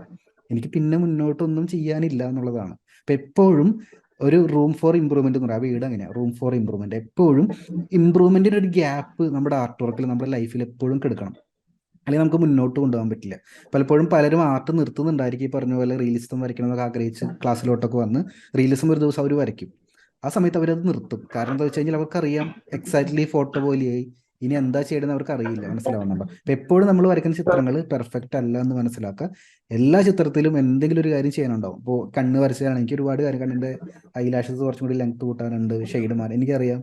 ഇപ്പോൾ ഈ കടലിൽ വരച്ചാണെങ്കിലും കടലിന്റെ തിരമാലകൾ കുറച്ചും കൂടി കളർ ഡിഫറൻസ് വേരിയേഷൻ വരുത്താനുണ്ട്. ആകാശത്ത് വേണമെങ്കിൽ ഒരു സൂര്യനെ കൊണ്ടുവരാം. ഇഷ്ടം പോലെ പോസിബിലിറ്റീസ് ആണ്. അതാണ് അതിന്റെ ബ്യൂട്ടി. അത് പെർഫെക്റ്റ് അല്ലാത്തതാണ് ആ ചിത്രങ്ങളുടെ ബ്യൂട്ടി എന്ന് പറയുന്നത്. അപ്പോൾ ആ ഒരു മൈൻഡ് സെറ്റ് ഉണ്ടെങ്കിൽ, ഇത് വീഡിയോ കാണുന്ന എല്ലാവരുടെ കോമൺലി പറയുന്ന ഒരു കാര്യം, നമ്മുടെ എല്ലാ കാര്യങ്ങളും പെർഫെക്റ്റ് ആകണം എന്നുള്ള മൈൻഡ് സെറ്റ് ഉണ്ടെങ്കിൽ നമുക്കൊന്നും ചെയ്ത് തീർക്കാനായിട്ട് പറ്റില്ല. അപ്പൊ ചെയ്ത് തീർക്കുക. തീർത്ത് കഴിയുമ്പോൾ അവിടെ ചെറിയ ഗ്യാപ്പുകൾ കാണാൻ പറ്റും. ആ ഗ്യാപ്പുകൾ ലേണിംഗ് ആക്കി എടുക്കുക, അടുത്ത വർക്കിൽ അത് ഇമ്പ്രൂവ് ചെയ്യുക. അപ്പോൾ നമുക്ക് നല്ലൊരു ഇമ്പ്രൂവ്മെന്റ്. ശരിക്കും ഇപ്പൊ പറഞ്ഞ സോഷ്യൽ മീഡിയയുടെ കാര്യം പറഞ്ഞല്ലോ, സോഷ്യൽ മീഡിയയിൽ ആൾക്കാർ നമ്മളെ ഫോളോ ചെയ്യുന്നതിന്റെ മെയിൻ റീസൺ, നമ്മൾ സ്റ്റാർട്ടിങ് സ്റ്റേജിൽ തന്നെ മനോഹരമായിട്ടുള്ള ചിത്രങ്ങൾ വരച്ച് മനോഹരമായിട്ടുള്ള വീഡിയോ ചെയ്യുന്നത് കൊണ്ടായിരിക്കില്ല. നമ്മുടെ ആ ജേണി, ഇപ്പൊ എന്നെ ഫോളോ ചെയ്യാനുള്ള കാരണം എൻ്റെ ഒരു ജേണി ഉണ്ട്. ആദ്യമേ തന്നെ സംസാരിക്കാൻ അറിയാതെ വീഡിയോ സിമ്പിളായിട്ട് ചെയ്ത് നല്ല നല്ല ചിത്രങ്ങൾ വരച്ച് എൻ്റെ ടീച്ചിങ് സ്കിൽ ഇമ്പ്രൂവ് ആയി, യൂട്യൂബ് ചാനൽ ഫോളോവേഴ്സ് കൂടി. അപ്പോൾ ആ ഒരു ജേണി കാണാൻ ആൾക്കാർക്ക് ഇഷ്ടമാണ്. മനസ്സിലാവുന്നുണ്ടോ? അത് ഞാൻ ആദ്യമേ തന്നെ പെർഫെക്റ്റ് ആവാത്തതുകൊണ്ടാണ് ആ ബെനിഫിറ്റ് എനിക്ക് കിട്ടിയത്. മനസ്സിലാവുന്നുണ്ട്? അപ്പൊ എപ്പോഴും ചെറിയൊരു റൂം ഫോർ ഇമ്പ്രൂവ്മെന്റ് എല്ലാ ചിത്രത്തിലും കിടക്കും. അവിടെ ഇട്ടേക്കണം, എന്നാൽ മാത്രം അടുത്തത് നമുക്ക് വരയ്ക്കാനുള്ള മോട്ടിവേഷൻ കിട്ടുള്ളൂ. അതാണ് അതിന്റെ ആൻസർ. ഗ്രൂപ്പിന്റെ സപ്പോർട്ട് എങ്ങനെയാണ്? ഗ്രൂപ്പിന്റെ സപ്പോർട്ട് എനിക്ക് ഈ ഭാഷ ഉപയോഗിക്കാൻ പറ്റുമെന്ന് എനിക്കറിയില്ല. അടാറാണ് അത്ര എനിക്കറിയില്ല. ഞാൻ പറഞ്ഞില്ല, നേരത്തെ പോസ്റ്റ് ചെയ്യുമ്പോഴൊക്കെ ഒരു 25 ലൈക്ക് അല്ലെങ്കിൽ 25 ആ ഈ ഒരു റേഞ്ച് വിട്ടിട്ട് 100 സംതിങ് ലൈക്ക് കിട്ടിയപ്പോ തന്നെ ഞാൻ പ്ലസ് പ്ലസ് പ്ലസ് പ്ലസ് ആയിപ്പോയി. അത്രയും പ്ലസ് എനിക്ക്. അപ്പൊ അതൊരു സൂപ്പർ സെറ്റപ്പ് സാർ. എനിക്കൊന്നും പറയാനില്ല. ഇനി അതൊരു ഗ്രൗണ്ട് സപ്പോർട്ട് അടിപൊളിയായിരുന്നു. കാരണം എന്നെ സംബന്ധിച്ചിടത്തോളം സാധാരണ ഡ്രോയിങ് ഇട്ടിട്ട് ലൈക്ക് മാത്രം കിട്ടിയിട്ട് വെരി നൈസ് എക്സലന്റ് എന്ന് മാത്രം കിട്ടി കഴിഞ്ഞാൽ അടുത്തത് എനിക്കത് പോരാ, കമന്റ് ആയിട്ട് തന്നെ വേണം. കാരണം നമ്മൾ നല്ലത് ഇടുമ്പോ കുറച്ച് വരികൾ ചേർത്ത് കമന്റ് ഇടാൻ വേണ്ടിയിട്ട് കുറച്ച് പേരുണ്ട്. അപ്പൊ ഞാനും അങ്ങനത്തെ ആളാണ്. എനിക്ക് അങ്ങനെ ഡിഫറൻറ്റ് തോന്നിക്കഴിഞ്ഞാൽ ഞാൻ ശരിക്കും എന്റെ കാര്യം എനിക്ക് തോന്നി എന്ത് കാര്യം അങ്ങോട്ട് ഇടാറുണ്ട്. അപ്പൊ അതൊക്കെ സൂപ്പറാണ്. അപ്പൊ ഞാൻ അതുകൊണ്ട് കമന്റ് സെക്ഷനിൽ ഞാൻ വരികളാണ് ഇഷ്ടപ്പെടുന്ന ആളാണ്. അപ്പൊ അതിനുവേണ്ടി ഇപ്പൊ ഹാർഡ് വർക്ക് ചെയ്യും അത് കിട്ടാൻ വേണ്ടി. ആ രാത്രി ഇങ്ങനെ 12 മണിക്ക് ഇരുന്നിട്ടായിരിക്കും വരയ്ക്കുക. അത് വരയ്ക്കുന്നവരെ ഇല്ലാത്ത എന്താ പറയാ ഒരു എക്സ്പെക്റ്റ് ആണ് നമ്മള് പോസ്റ്റ് ചെയ്ത് കഴിഞ്ഞിട്ട് കമന്റ് കിട്ടുന്നത്. ഫോൺ താഴെ വെക്കുന്നില്ല എന്നാണ് സത്യം. ഒരു 10 മിനിറ്റ് കൂടുമ്പോ ഫേസ്ബുക്ക് തുറന്നു നോക്കിയിട്ട് അതിന്റെ കമന്റ്സ് ഒന്ന് വായിക്കുമ്പോ നമുക്ക് കിട്ടുന്ന ആ ഒരു ഫീൽ അത് വേറെ ലെവലാണ്. പിന്നെ ആർട്ടിനെ ഇഷ്ടപ്പെടുന്ന വരയ്ക്കുന്ന ആളുകൾ പറയുമ്പോ അതിന് കുറച്ചും കൂടെ വാല്യൂ ഉണ്ട്. മീൻസ് നമ്മള് സാധാ ഡെയിലി കാണുന്ന ഫ്രണ്ട്സ് റിലേറ്റീവ്സിനെ കാണിച്ചു കൊടുക്കുന്നത് അവരൊരു കാര്യം പറയുന്നുണ്ട്, അത് വേറെ വിഷയം. പക്ഷെ നമ്മുടെ കൂടെ ജേർണി ചെയ്ത് നമ്മളെ പോലെ തന്നെ ഓരോ ചാപ്റ്റർ നമ്മള് ഇപ്പൊ 1 പോയിന്റ് സെറ്റ് ഒക്കെ ഞാൻ വാട്സപ്പിൽ ഇടുമ്പോ റിലേറ്റീവ്സ് ഒക്കെ സൂപ്പർ ആയിട്ട് അങ്ങനെയൊക്കെ പറയുള്ളൂ. നമ്മൾ ഗ്രൂപ്പിലോട്ട് ഇടുമ്പോ അതിന്റെ സബ്ജക്ട് വെച്ചിട്ട് 1 സൂപ്പർ അങ്ങനെ പേര് വെച്ച് കേൾക്കുമ്പോ നമ്മളെ അറിയുന്ന അല്ലെങ്കിൽ നമ്മൾ പഠിക്കുന്ന കാര്യങ്ങൾ അറിയുന്ന കുറച്ച് പേര് പറയുമ്പോൾ അത് വേറെ ഡിഫറെന്റ് ഫീലാണ്. അടിപൊളിയാണ്. ഡ്രോയിങ് ഇമ്പ്രൂവ് ആയിട്ടുണ്ട്. ഇനി നമുക്ക് ചെയ്യേണ്ട കാര്യം എന്താന്ന് വെച്ച് കഴിഞ്ഞാല് കമ്മീഷൻ വർക്ക് എടുക്കാതിരിക്കേണ്ട. വർക്ക് വരുമ്പോൾ ധൈര്യമായിട്ട് എടുക്കുക. ഗ്രിഡ് യൂസ് ചെയ്യണം എന്നുള്ള സിറ്റുവേഷൻ ഉണ്ടെങ്കിൽ ഗ്രിഡ് യൂസ് ചെയ്യുന്നത് യാതൊരു ഇഷ്യൂ ഇല്ല, ഗ്രിഡ് യൂസ് ചെയ്യാം. അപ്പൊ എന്താ ബെനിഫിറ്റ് എന്ന് വെച്ചാൽ നമുക്കൊരു സൈഡിൽ നിന്ന് ഒരു ഏണിംഗ് എന്ന് പറയുന്നത് ആക്ച്വലി നെഗറ്റീവായിട്ട് കരുതുന്ന ഒരു വിഭാഗം ആൾക്കാരുണ്ട്. ആർട്ട് വിൽക്കാൻ പാടില്ല, ആർട്ടിൽ നിന്ന് പൈസ. ഞാൻ നേരെ തിരിച്ചാ. ആർട്ട് നമ്മൾ എഫേർട്ട് എടുത്ത് നമ്മൾ പൈസ മുടക്കിയിട്ടാണ് ഇതെല്ലാം ചെയ്യുന്നതല്ലേ. നമ്മൾ പഠിക്കുന്നത് പൈസ മുടക്കിയിട്ടാ, മെറ്റീരിയൽ വാങ്ങുന്നത് പൈസ മുടക്കിയിട്ടാ, ഇതെല്ലാം ചെയ്യാനായിട്ട് പൈസ നമ്മൾ മുടക്കുന്നുണ്ട്. ഒരു ഇൻവെസ്റ്റ്മെന്റ് അവിടെ ചെയ്യുമ്പോൾ നമുക്ക് തീർച്ചയായിട്ടും റിട്ടേൺ കിട്ടണം അല്ലേ. അപ്പൊ ശരിക്കും റിട്ടേൺ കിട്ടുന്ന സിറ്റുവേഷൻസ് വരുന്ന സമയത്ത് നമ്മൾ മിസ്സാക്കരുത്. നമ്മൾ ഗ്രാബ് ചെയ്യുക. എന്നിട്ട് ഇതിന്റെ മെത്തേഡ് ഞാൻ പറഞ്ഞുതരാം. ഇപ്പൊ പോർട്രേറ്റ് വർക്ക് ആണെങ്കിലും പോർട്രേറ്റ് വർക്ക് എടുക്കുക, ചെറിയൊരു അഡ്വാൻസ് വാങ്ങും. ഇപ്പോൾ സ്റ്റാർട്ടിംഗ് സ്റ്റേജിൽ പേടിയുള്ള ഒരുപാട് പേരുണ്ടാവും. എനിക്കിത് കംപ്ലീറ്റ് ആക്കാൻ പറ്റുമോ പേടിയുള്ള ഒരുപാട് പേരുണ്ടെങ്കിൽ ഇങ്ങനെ പറയാം, റീഫണ്ടബിൾ ആണെന്ന് പറയാം. അഡ്വാൻസ് തരുന്നത് റീഫണ്ടബിൾ ആണ്. ഇനി അഡ്വാൻസ് ചെയ്തിട്ട് ഞാൻ ഈ വർക്ക് ഒരു 80% കംപ്ലീറ്റ് ആകുമ്പോൾ നിങ്ങളെ കാണിച്ചു തരാം. ആ സമയത്ത് ഇഷ്ടപ്പെട്ടില്ലെങ്കിൽ റീഫണ്ടബിൾ ആണ്, വേറെ ചെയ്യേണ്ടത്. അപ്പൊ നമുക്കൊരു പ്രാക്ടീസും കൂടിയാവും, നമുക്ക് പേടിക്കാതെ വർക്ക് എടുക്കാനും പറ്റും. പിന്നെ എന്നിട്ട് പറയാ ഈ ഒരു 80% കംപ്ലീറ്റ് ആകുമ്പോൾ നിങ്ങൾ കാണിച്ചു തന്നിട്ട് നിങ്ങൾക്ക് അത് ഇഷ്ടപ്പെടുവാണെങ്കിൽ നിങ്ങൾ ബാക്കി എമൗണ്ട് അടയ്ക്കുക. ബാക്കി എമൗണ്ട് അടച്ചതിന് ശേഷം 100% മെത്തേഡ് മനസ്സിലായി, ടെക്നിക്ക് മനസ്സിലായോ? മനസ്സിലായി. അല്ല ഇപ്പൊ ഞാന് സാറ് പറഞ്ഞതിന് സാറ് വഴക്ക് പറയുന്നറിയില്ല. പക്ഷെ A4 സൈസില് ഞാൻ ചെയ്യുന്നത് 500 റുപ്പീസിനാണ് ഒരു പോർട്രേറ്റ്. ഇപ്പൊ റേറ്റ് ഇവിടെ സാറ് വിചാരിക്കുന്ന പോലെയല്ല, ഇവിടെ ഒരു സാധാരണ ഒരു അന്തരീക്ഷമാണ്. അപ്പൊ അവര് ഇത് കൊടുത്തിട്ട് വാങ്ങുന്നത് തന്നെ വലിയ കാര്യം. പിന്നെ അതിന്റെ പ്ലസ് അവർക്ക് ഫ്രെയിം വരും, ഒരു 300 രൂപയെങ്കിലും വരും A4 സൈസിന്. 300, 200, 250 രൂപ വരും. അപ്പൊ ചിലര് ഫ്രെയിം ഇട്ടിട്ട് ചെയ്യാൻ പറയും. ഇവിടെ അടുത്തൊരു ഷോപ്പ് ഉണ്ട്, അവിടെ നിന്ന് ഞാൻ ഇട്ട് ചെയ്ത് കൊടുക്കാറുണ്ട്. പിന്നെ ഇതില് ഞാന് സാറ് അന്ന് പറഞ്ഞ മറ്റേ ഐവറി ഷീറ്റ് ഉണ്ടല്ലോ, സാധാരണ വാങ്ങിക്കാൻ ഒരു പാക്കിൽ 25 പാക്കിൽ 120 രൂപ എന്തോ, ആ പേപ്പറിലെ ചെയ്യുന്നത്. പിന്നെ ആർട്ട് ലൈന്റെയും അതെല്ലാം ഞാൻ മിക്സ് ചെയ്യാറുണ്ട്. ഒന്ന് മാത്രം പറ്റില്ല. ചില കമ്പനിയുടെ നമുക്ക് ഡാർക്ക് കിട്ടും, ചിലതിൽ കിട്ടില്ല. ചിലതിന്റെ ലൈറ്റ് സോഫ്റ്റ് ആയിരിക്കും. അങ്ങനെ അത് വെച്ചിട്ട് മറ്റേ ആർട്ട് ലൈന്റെയും പിന്നെ അങ്ങനെ ആ മിക്സിംഗ് ആണ് മൊത്തത്തില് പെൻസില്. പിന്നെ ഈ ഹെയറിന്റെ ഒക്കെ നമ്മള് ഈ ആർട്ട് ലൈനിന്റെ തന്നെ ബ്ലാക്ക് പെൻസിൽ ഉണ്ടല്ലോ, കളർ പെൻസിലിൽ കിട്ടുന്നത്, അതാണ് യൂസ് ചെയ്യുക. അപ്പൊ അങ്ങനത്തെ വലിയ കോസ്റ്റ് ഉള്ളതൊന്നും ഞാൻ അധികം യൂസ് ചെയ്തിട്ടില്ല. അപ്പൊ അതൊക്കെ ബേസ് ചെയ്തപ്പോ ഇങ്ങനെ പോയാലും എനിക്ക് ഒരു പോർട്രേറ്റ് വരയ്ക്കേണ്ട മെറ്റീരിയൽ കോസ്റ്റ് എന്ന് പറയുന്നത് ഒരു 100 രൂപയൊക്കെ തന്നെ വരുള്ളൂ.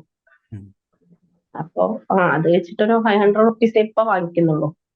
പിന്നെ ഞാൻ ചിലപ്പോ ഡ്രസ്സൊക്കെ ഉണ്ടെങ്കിൽ, കുറച്ച് കഷ്ടമുള്ള ഡ്രസ്സൊക്കെ ഉണ്ടെങ്കിൽ ഞാൻ അവരോട് പിക്ചർ കാണുമ്പോൾ തന്നെ പറയും, ഇത് എനിക്ക് ഒരുപാട് നേരം ഇരുന്നാലേ ഈ ഡ്രസ്സിന്റെ ഷെയ്ഡിങ് ഒക്കെ വരുള്ളൂ, അപ്പൊ കുറച്ച് കൂടുതൽ വേണമെന്നുള്ളത് പറയാറുണ്ട്.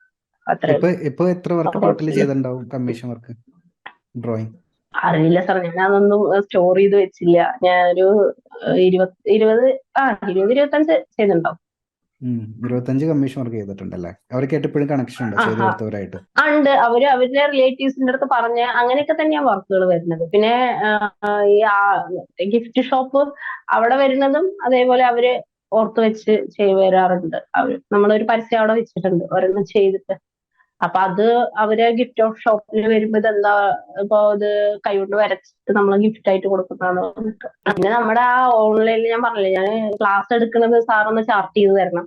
ഇപ്പോഴല്ല, വെക്കേഷൻ ടൈമിൽ സമയമുണ്ട്. 30 ക്ലാസ്. അതിന്റെ ഫീസ് നമ്മൾ തർക്കമായിട്ട് അങ്ങനെ നിർത്തി കഴിഞ്ഞ മീറ്റിംഗില്. എനിക്കും അറിയില്ല. ഞാൻ പറയണത് നമ്മൾക്ക് ചുറ്റുമുള്ളത് ഞാൻ ഉദ്ദേശിച്ച അത്രയും കുറഞ്ഞതെടുക്കുക. എന്റെ ആർട്ടിന് വിലയില്ലാണ്ടല്ല, പക്ഷെ അത്രയും മിഡിൽ ക്ലാസ്സിലുള്ള കുട്ടികളാണ് എന്നോട് ചോദിച്ചിരിക്കുന്നത് എന്ന് സാധാരണക്കാര്. അവര് പിന്നെ അപ്പൊ എനിക്ക് അവരെ ഹെൽപ്പ് ചെയ്യണം. അപ്പോ അങ്ങനത്തെ ഒരു മെന്റാലിറ്റിയിലാണ് ഞാനത്.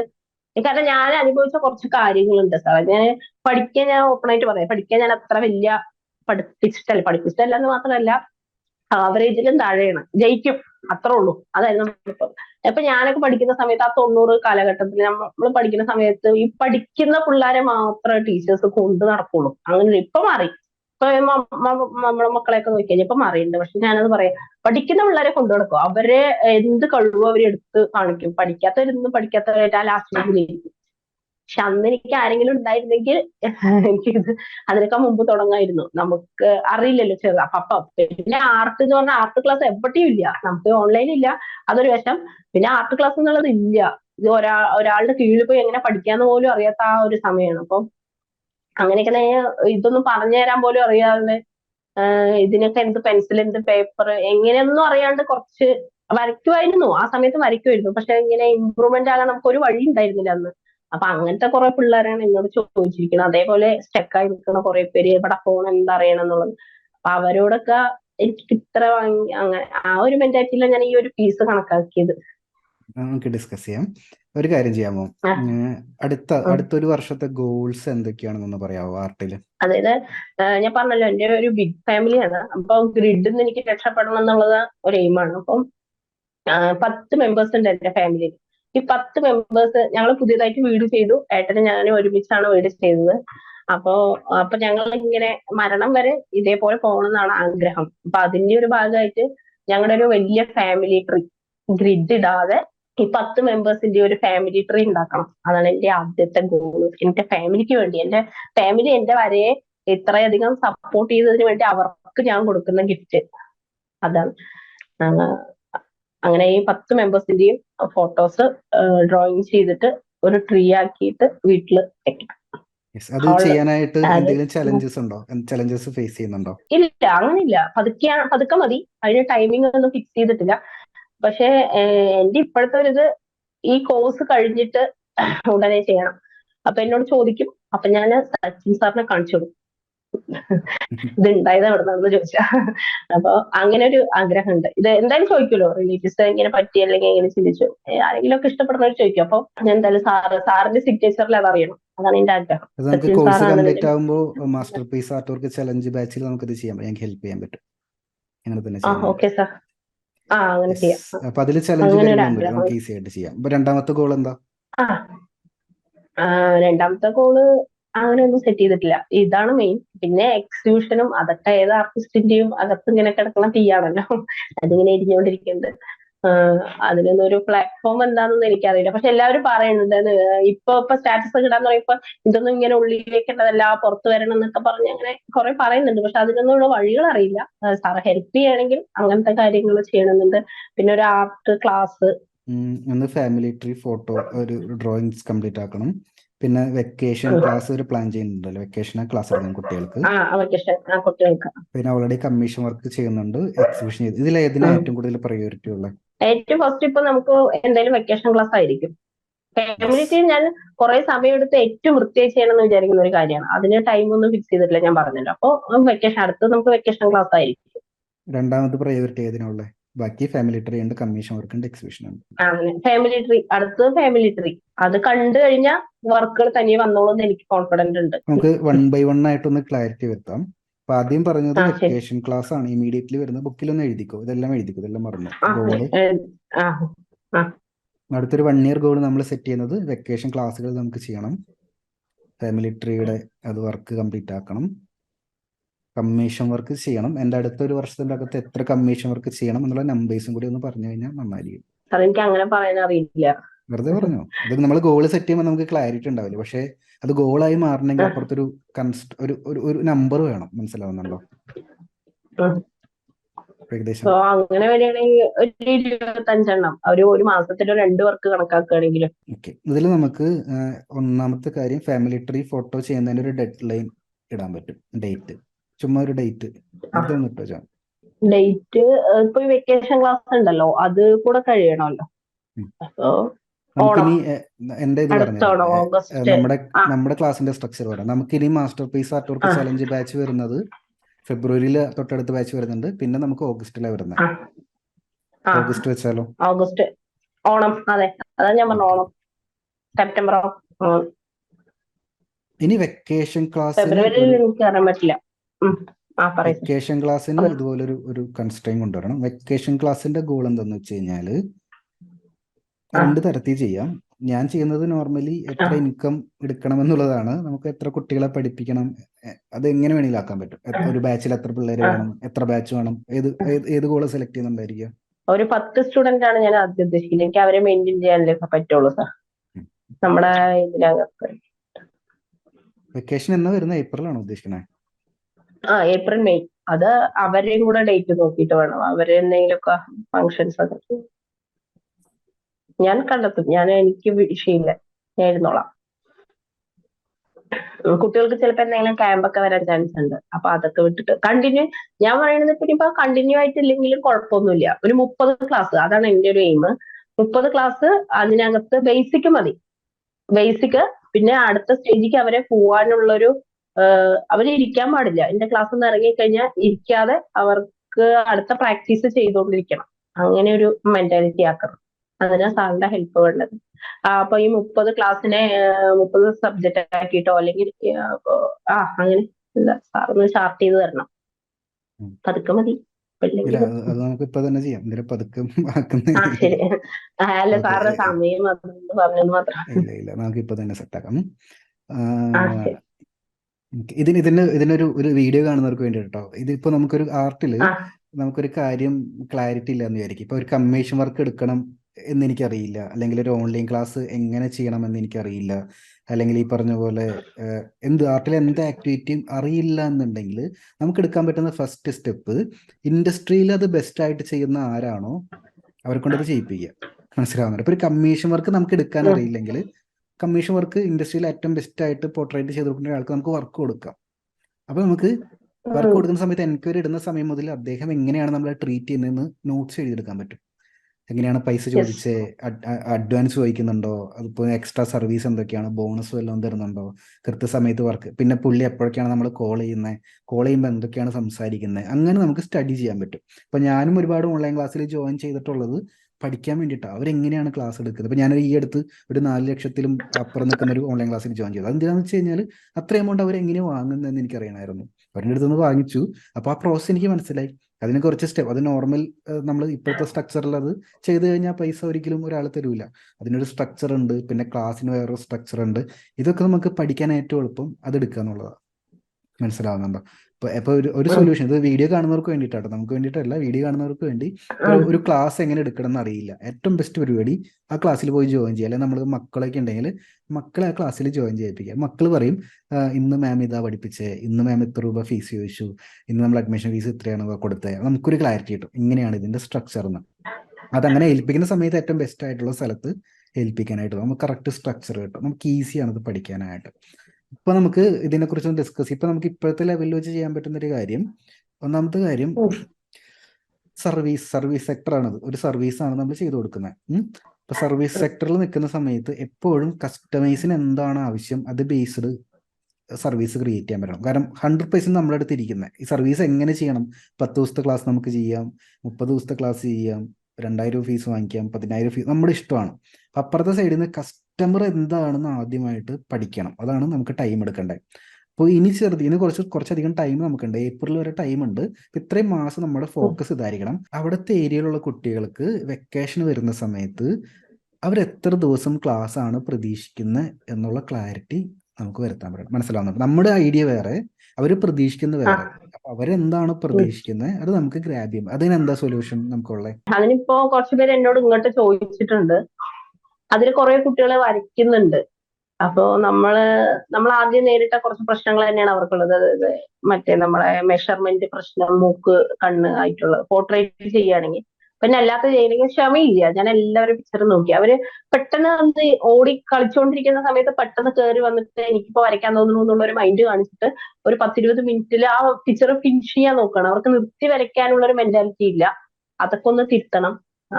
അതൊക്കെയാണ്. അപ്പൊ അവരെ അറിയിക്കുക. എന്നോട് ഇങ്ങോട്ട് കൺസൾട്ട് ചെയ്തവരുടെ അടുത്ത് നമ്മൾ അങ്ങോട്ട് ചോദിച്ചു മനസ്സിലാക്കുക. എത്ര ദിവസത്തെ ക്ലാസ് ആണ്, അതിലൂടെ എന്താ നിങ്ങൾ ഉദ്ദേശിക്കുന്നത് എന്നുള്ളത് അവരോട് ഒന്ന് ചോദിച്ചു മനസ്സിലാക്കുക.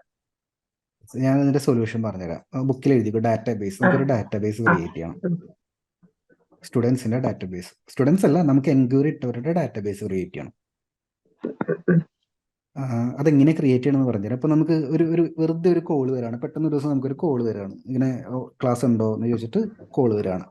അപ്പൊ നമ്മൾ ഇവരുടെ ഡീറ്റെയിൽസ് ചോദിച്ച് മനസ്സിലാക്കാം. നിങ്ങൾ എവിടെ നിന്നാണ് വിളിക്കുന്നത്, വീട്ടിൽ എത്ര പേരുണ്ട്, പാരന്റ്സ് എന്താ ചെയ്യുന്നത്, എന്നിട്ട് ഒരു ബുക്കിൽ എഴുതി 1 2 3 എന്നിട്ടിട്ട് എൻക്വയറി വന്നവരുടെ ഫുൾ ഡാറ്റാബേസ് നമ്മുടെ അടുത്ത് ഉണ്ടാവണം. അത് നമുക്ക് മാക്സിമം എത്രത്തോളം ഡാറ്റ കളക്ട് ചെയ്യാൻ പറ്റുന്നു അത്രത്തോളം ഡാറ്റ കളക്ട് ചെയ്യാം.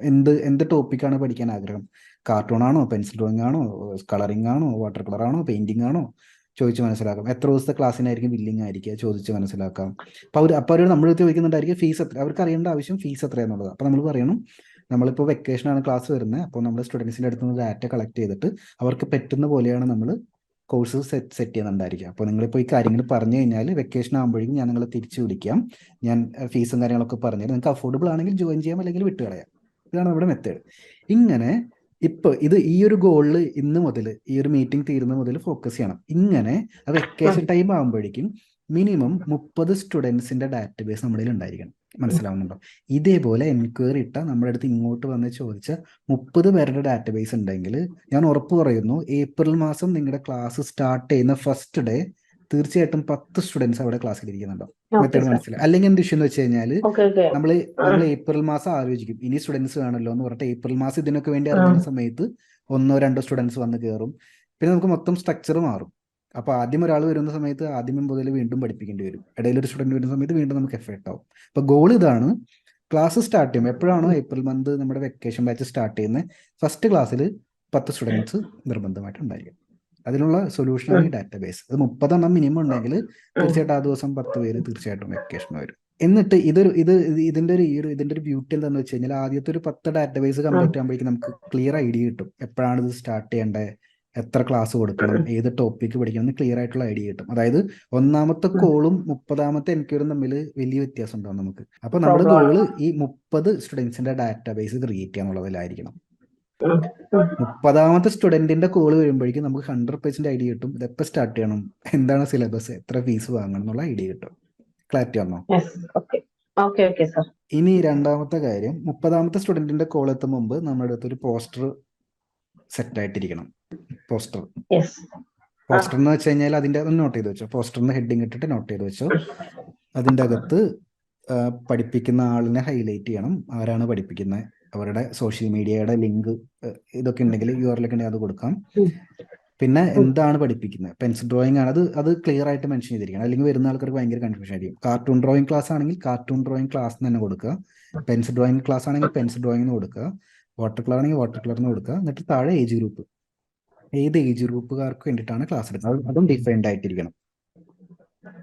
ഏജ് ഗ്രൂപ്പും ഡിഫൈൻഡ് ആയിട്ടിരിക്കണം. പിന്നെ നമ്മുടെ ഒരു ഫോട്ടോ വെച്ചിട്ട് നമ്മുടെ പേര് താഴെ ആർട്ടിസ്റ്റ് എന്ന് പറഞ്ഞിട്ട് ആർട്ടിസ്റ്റ് സുജിത മുരളി എന്ന് കൊടുക്കാം. എന്നിട്ട് നമ്മുടെ അഡ്രസ്സ് കൊടുക്കാം. തീർച്ചയായിട്ടും കൊടുക്കണം. താഴെ അഡ്രസ്സ് കൊടുക്കാം. പിന്നെ ഫോൺ നമ്പർ, നമ്മുടെ കോൺടാക്ട്. അത് ഫോൺ നമ്പർ കൊടുക്കുന്ന സമയത്ത് റെക്കമെൻഡബിൾ, ഇപ്പൊ നമ്മളൊരു ബിസിനസ്സിലോട്ട് ഇറങ്ങുകയാണെങ്കിൽ സെപ്പറേറ്റ് നമ്പർ എടുക്കുക. ഈ പേഴ്സണൽ നമ്പറിലോട്ട് ബിസിനസ് കാര്യങ്ങൾ കയറ്റരുത്, നമുക്ക് ഭയങ്കര ബുദ്ധിമുട്ടായിരിക്കും. 2 ബാലൻസ് ചെയ്യാൻ പറ്റൂല. സെപ്പറേറ്റ് ഒരു സിം എടുത്തിട്ട് സെപ്പറേറ്റ് ഒരു നമ്പർ, വാട്സപ്പ് നമ്പർ, സെപ്പറേറ്റ് ഒരു ഫോൺ കോളിന് വേണ്ടി സെപ്പറേറ്റ് നമ്പറിൽ ഇത് ഹാൻഡിൽ ചെയ്യണം. മനസ്സിലായോ? അപ്പൊ നമ്മൾ ബിസി ആവുന്ന സമയത്ത് ആ നമ്പർ ഒരാൾ കൊടുത്തു കഴിഞ്ഞാൽ നമുക്ക് ഹാൻഡിൽ ചെയ്യാൻ പറ്റും കാര്യങ്ങൾ.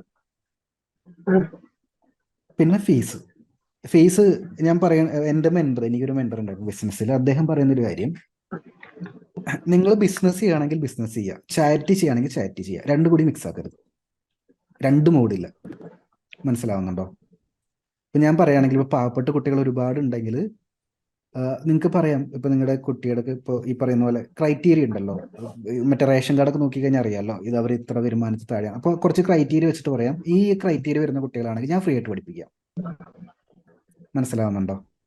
ചാരിറ്റി ആണെങ്കിൽ 100% ചാരിറ്റി. ബിസിനസ് ആണെങ്കിൽ ഇപ്പൊ ഞാൻ ചെയ്യുന്ന പോലെ, ഞാൻ ചെയ്യുന്നുണ്ട് ചാരിറ്റി, പക്ഷെ ഞാൻ പബ്ലിക് ആക്കുന്നില്ല. പക്ഷെ 100% ചാരിറ്റി ആയിരിക്കും.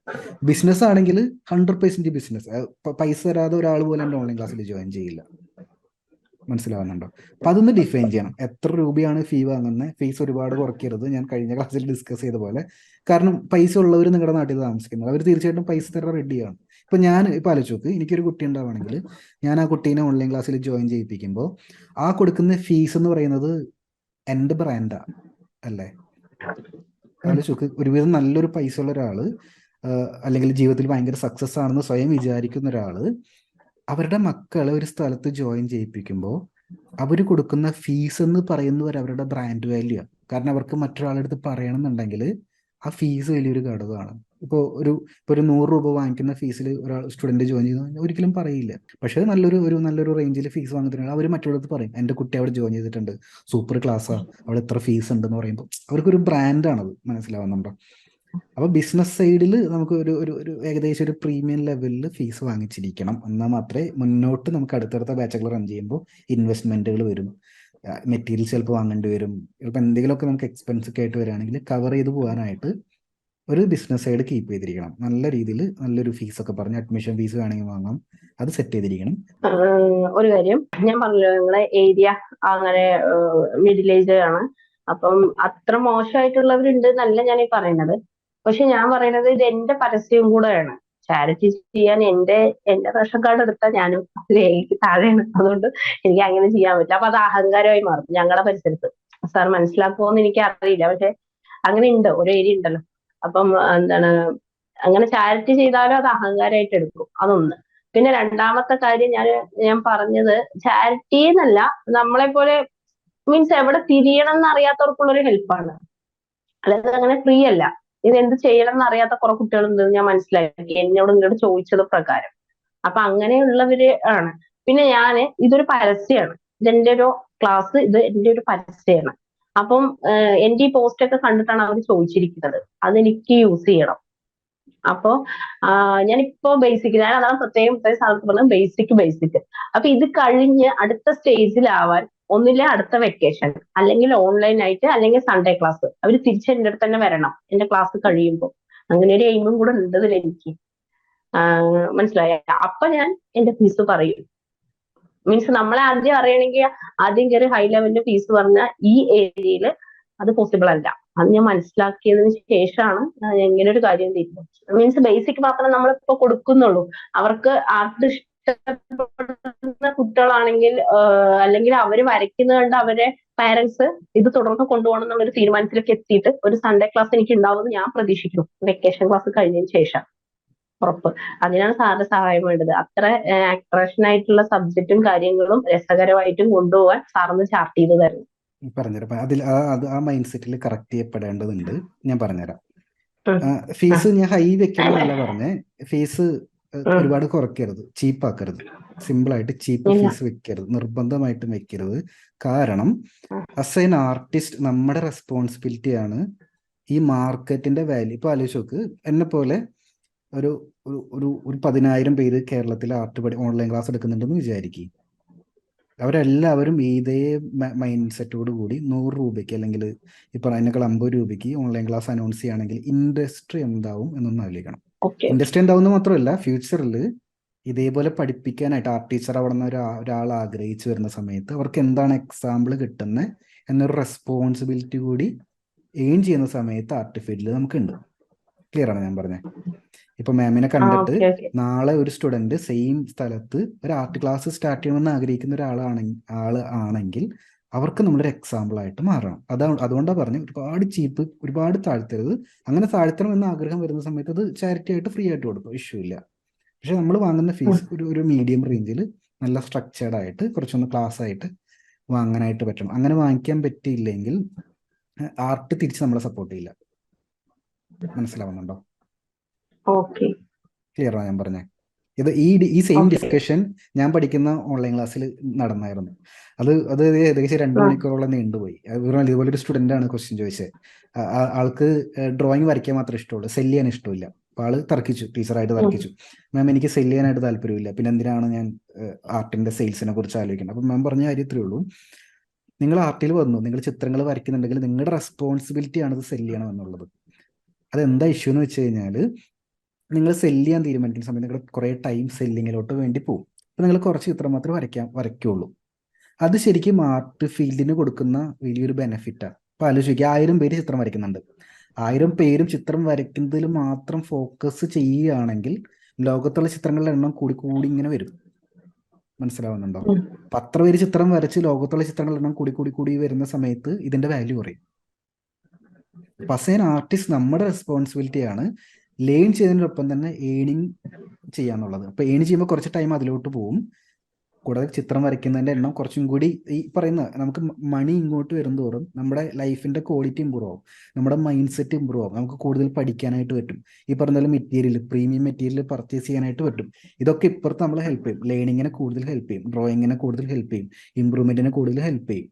അത് ആർട്ട് ഫീൽഡിനെ ടോട്ടലി ഹെൽപ്പ് ചെയ്യും. അതിനൊരു ടോട്ടൽ ക്വാളിറ്റി വരുത്താൻ വേണ്ടി ഹെൽപ്പ് ചെയ്യും. അതാണ് പറയുന്നത്. ഫീസ് വാങ്ങുന്നുണ്ടെങ്കിൽ ചീപ്പായിട്ട് വാങ്ങരുത്, അത് നമ്മുടെ ബ്രാൻഡിനെ ബാധിക്കും. പിന്നെ ഫ്യൂച്ചറിൽ ഒരു എക്സാമ്പിൾ കൂടി പറഞ്ഞുതരാം. ഇപ്പോൾ നിങ്ങൾ ഒരു ഫീസ് പറയുന്നതായിരിക്കും, ഇപ്പോൾ 2000 രൂപ മന്ത്ലി ഫീസ്, കൊച്ചിയിലൊക്കെ നമ്മൾ 2000 ആണ് ഇപ്പോൾ നിലവിൽ മന്ത്ലി ഫീസ് വാങ്ങുന്നത്. 4 ക്ലാസ്സിന് 2000 രൂപ മന്ത്ലി ഫീസ് വാങ്ങാന്ന് വിചാരിക്കും. ഇനിയിപ്പോൾ കുട്ടികൾ കിട്ടുന്നില്ല, നിങ്ങളുടെ നാട്ടിൽ അത്രയും ഇത് എടുക്കാനുള്ള കുട്ടികളില്ലെങ്കിൽ 50% ഓഫ് കൊടുക്കാം, ഡിസ്കൗണ്ട് കൊടുക്കാം. പക്ഷെ നിങ്ങൾ ആദ്യത്തെ ക്ലാസ്സിൽ തന്നെ ഈ 50 രൂപ 100 രൂപയ്ക്ക് സ്റ്റാർട്ട് ചെയ്തിട്ട് ഇപ്പം നമുക്ക് കൂട്ടാൻ ഭയങ്കര ബുദ്ധിമുട്ടായിരിക്കും. മനസ്സിലാവുന്നുണ്ടോ? ഭയങ്കര ഇഷ്യൂ. പലരും പല അഭിപ്രായം, ഈ ടീച്ചറിന്റെ ആറ്റിറ്റ്യൂഡ് മാറി ബിസിനസ് തുടങ്ങിയ സമയത്ത് ഇവർ കൂടുതൽ ഫീസ്, ചിലപ്പോൾ നമ്മളൊക്കെ കഷ്ടപ്പെട്ട് ലോണൊക്കെ എടുത്ത് ആർട്ട് സ്കൂൾ വേണമെന്നൊക്കെ ആഗ്രഹിച്ച് 50 പേർക്കുള്ള ബിൽഡിംഗ് ഒക്കെ പണിത് ചെയറൊക്കെ വാങ്ങിച്ചിട്ടായിരിക്കും അങ്ങനെ സ്റ്റാർട്ട് ചെയ്യുന്നുണ്ടായിരിക്കും. അപ്പോൾ ഇവിടെ 50 രൂപ ഫീസ് തരുന്ന കുട്ടികളെ അങ്ങോട്ട് കൊണ്ടുവരുന്ന സമയത്ത് മിനിമം 1500 നമ്മൾ വാങ്ങേണ്ടി വരും. ആ സമയത്ത് 1500 ചോദിക്കുന്ന സമയത്ത് എല്ലാവരും നമ്മളെ തള്ളിപ്പറയും. അതാണ് ഇതിന്റെ ബിസിനസ് സൈഡ്. ക്ലിയർ അല്ലേ? പക്ഷെ നമ്മുടെ നമ്പർ അവിടെ കാണിച്ചിട്ടുണ്ടാവണം ഫീസിന്റെ. യെസ്, അതൊരു മൈൻഡ് സെറ്റാ. അപ്പൊ നമ്മൾ സ്റ്റാർട്ടിങ് ആണ്, അതൊക്കെ വിട്ടോ. ഇപ്പൊ ഒരു ബിസിനസ്സിലോട്ടാണ് കയറുന്നത്. ബിസിനസ്സിലോട്ട് കയറുന്ന സമയത്ത് തീർച്ചയായിട്ടും നമ്മൾ എമൗണ്ട് പറഞ്ഞിരിക്കണം. എമൗണ്ട് മുഖത്ത് നോക്കി പറയാൻ പറ്റണം. ഇപ്പൊ എന്റെ ഓൺലൈൻ ക്ലാസ്സിൽ ജോയിൻ ചെയ്ത സമയത്ത് ഞാൻ വീഡിയോയിലൂടെ എമൗണ്ട് പറഞ്ഞില്ലേ?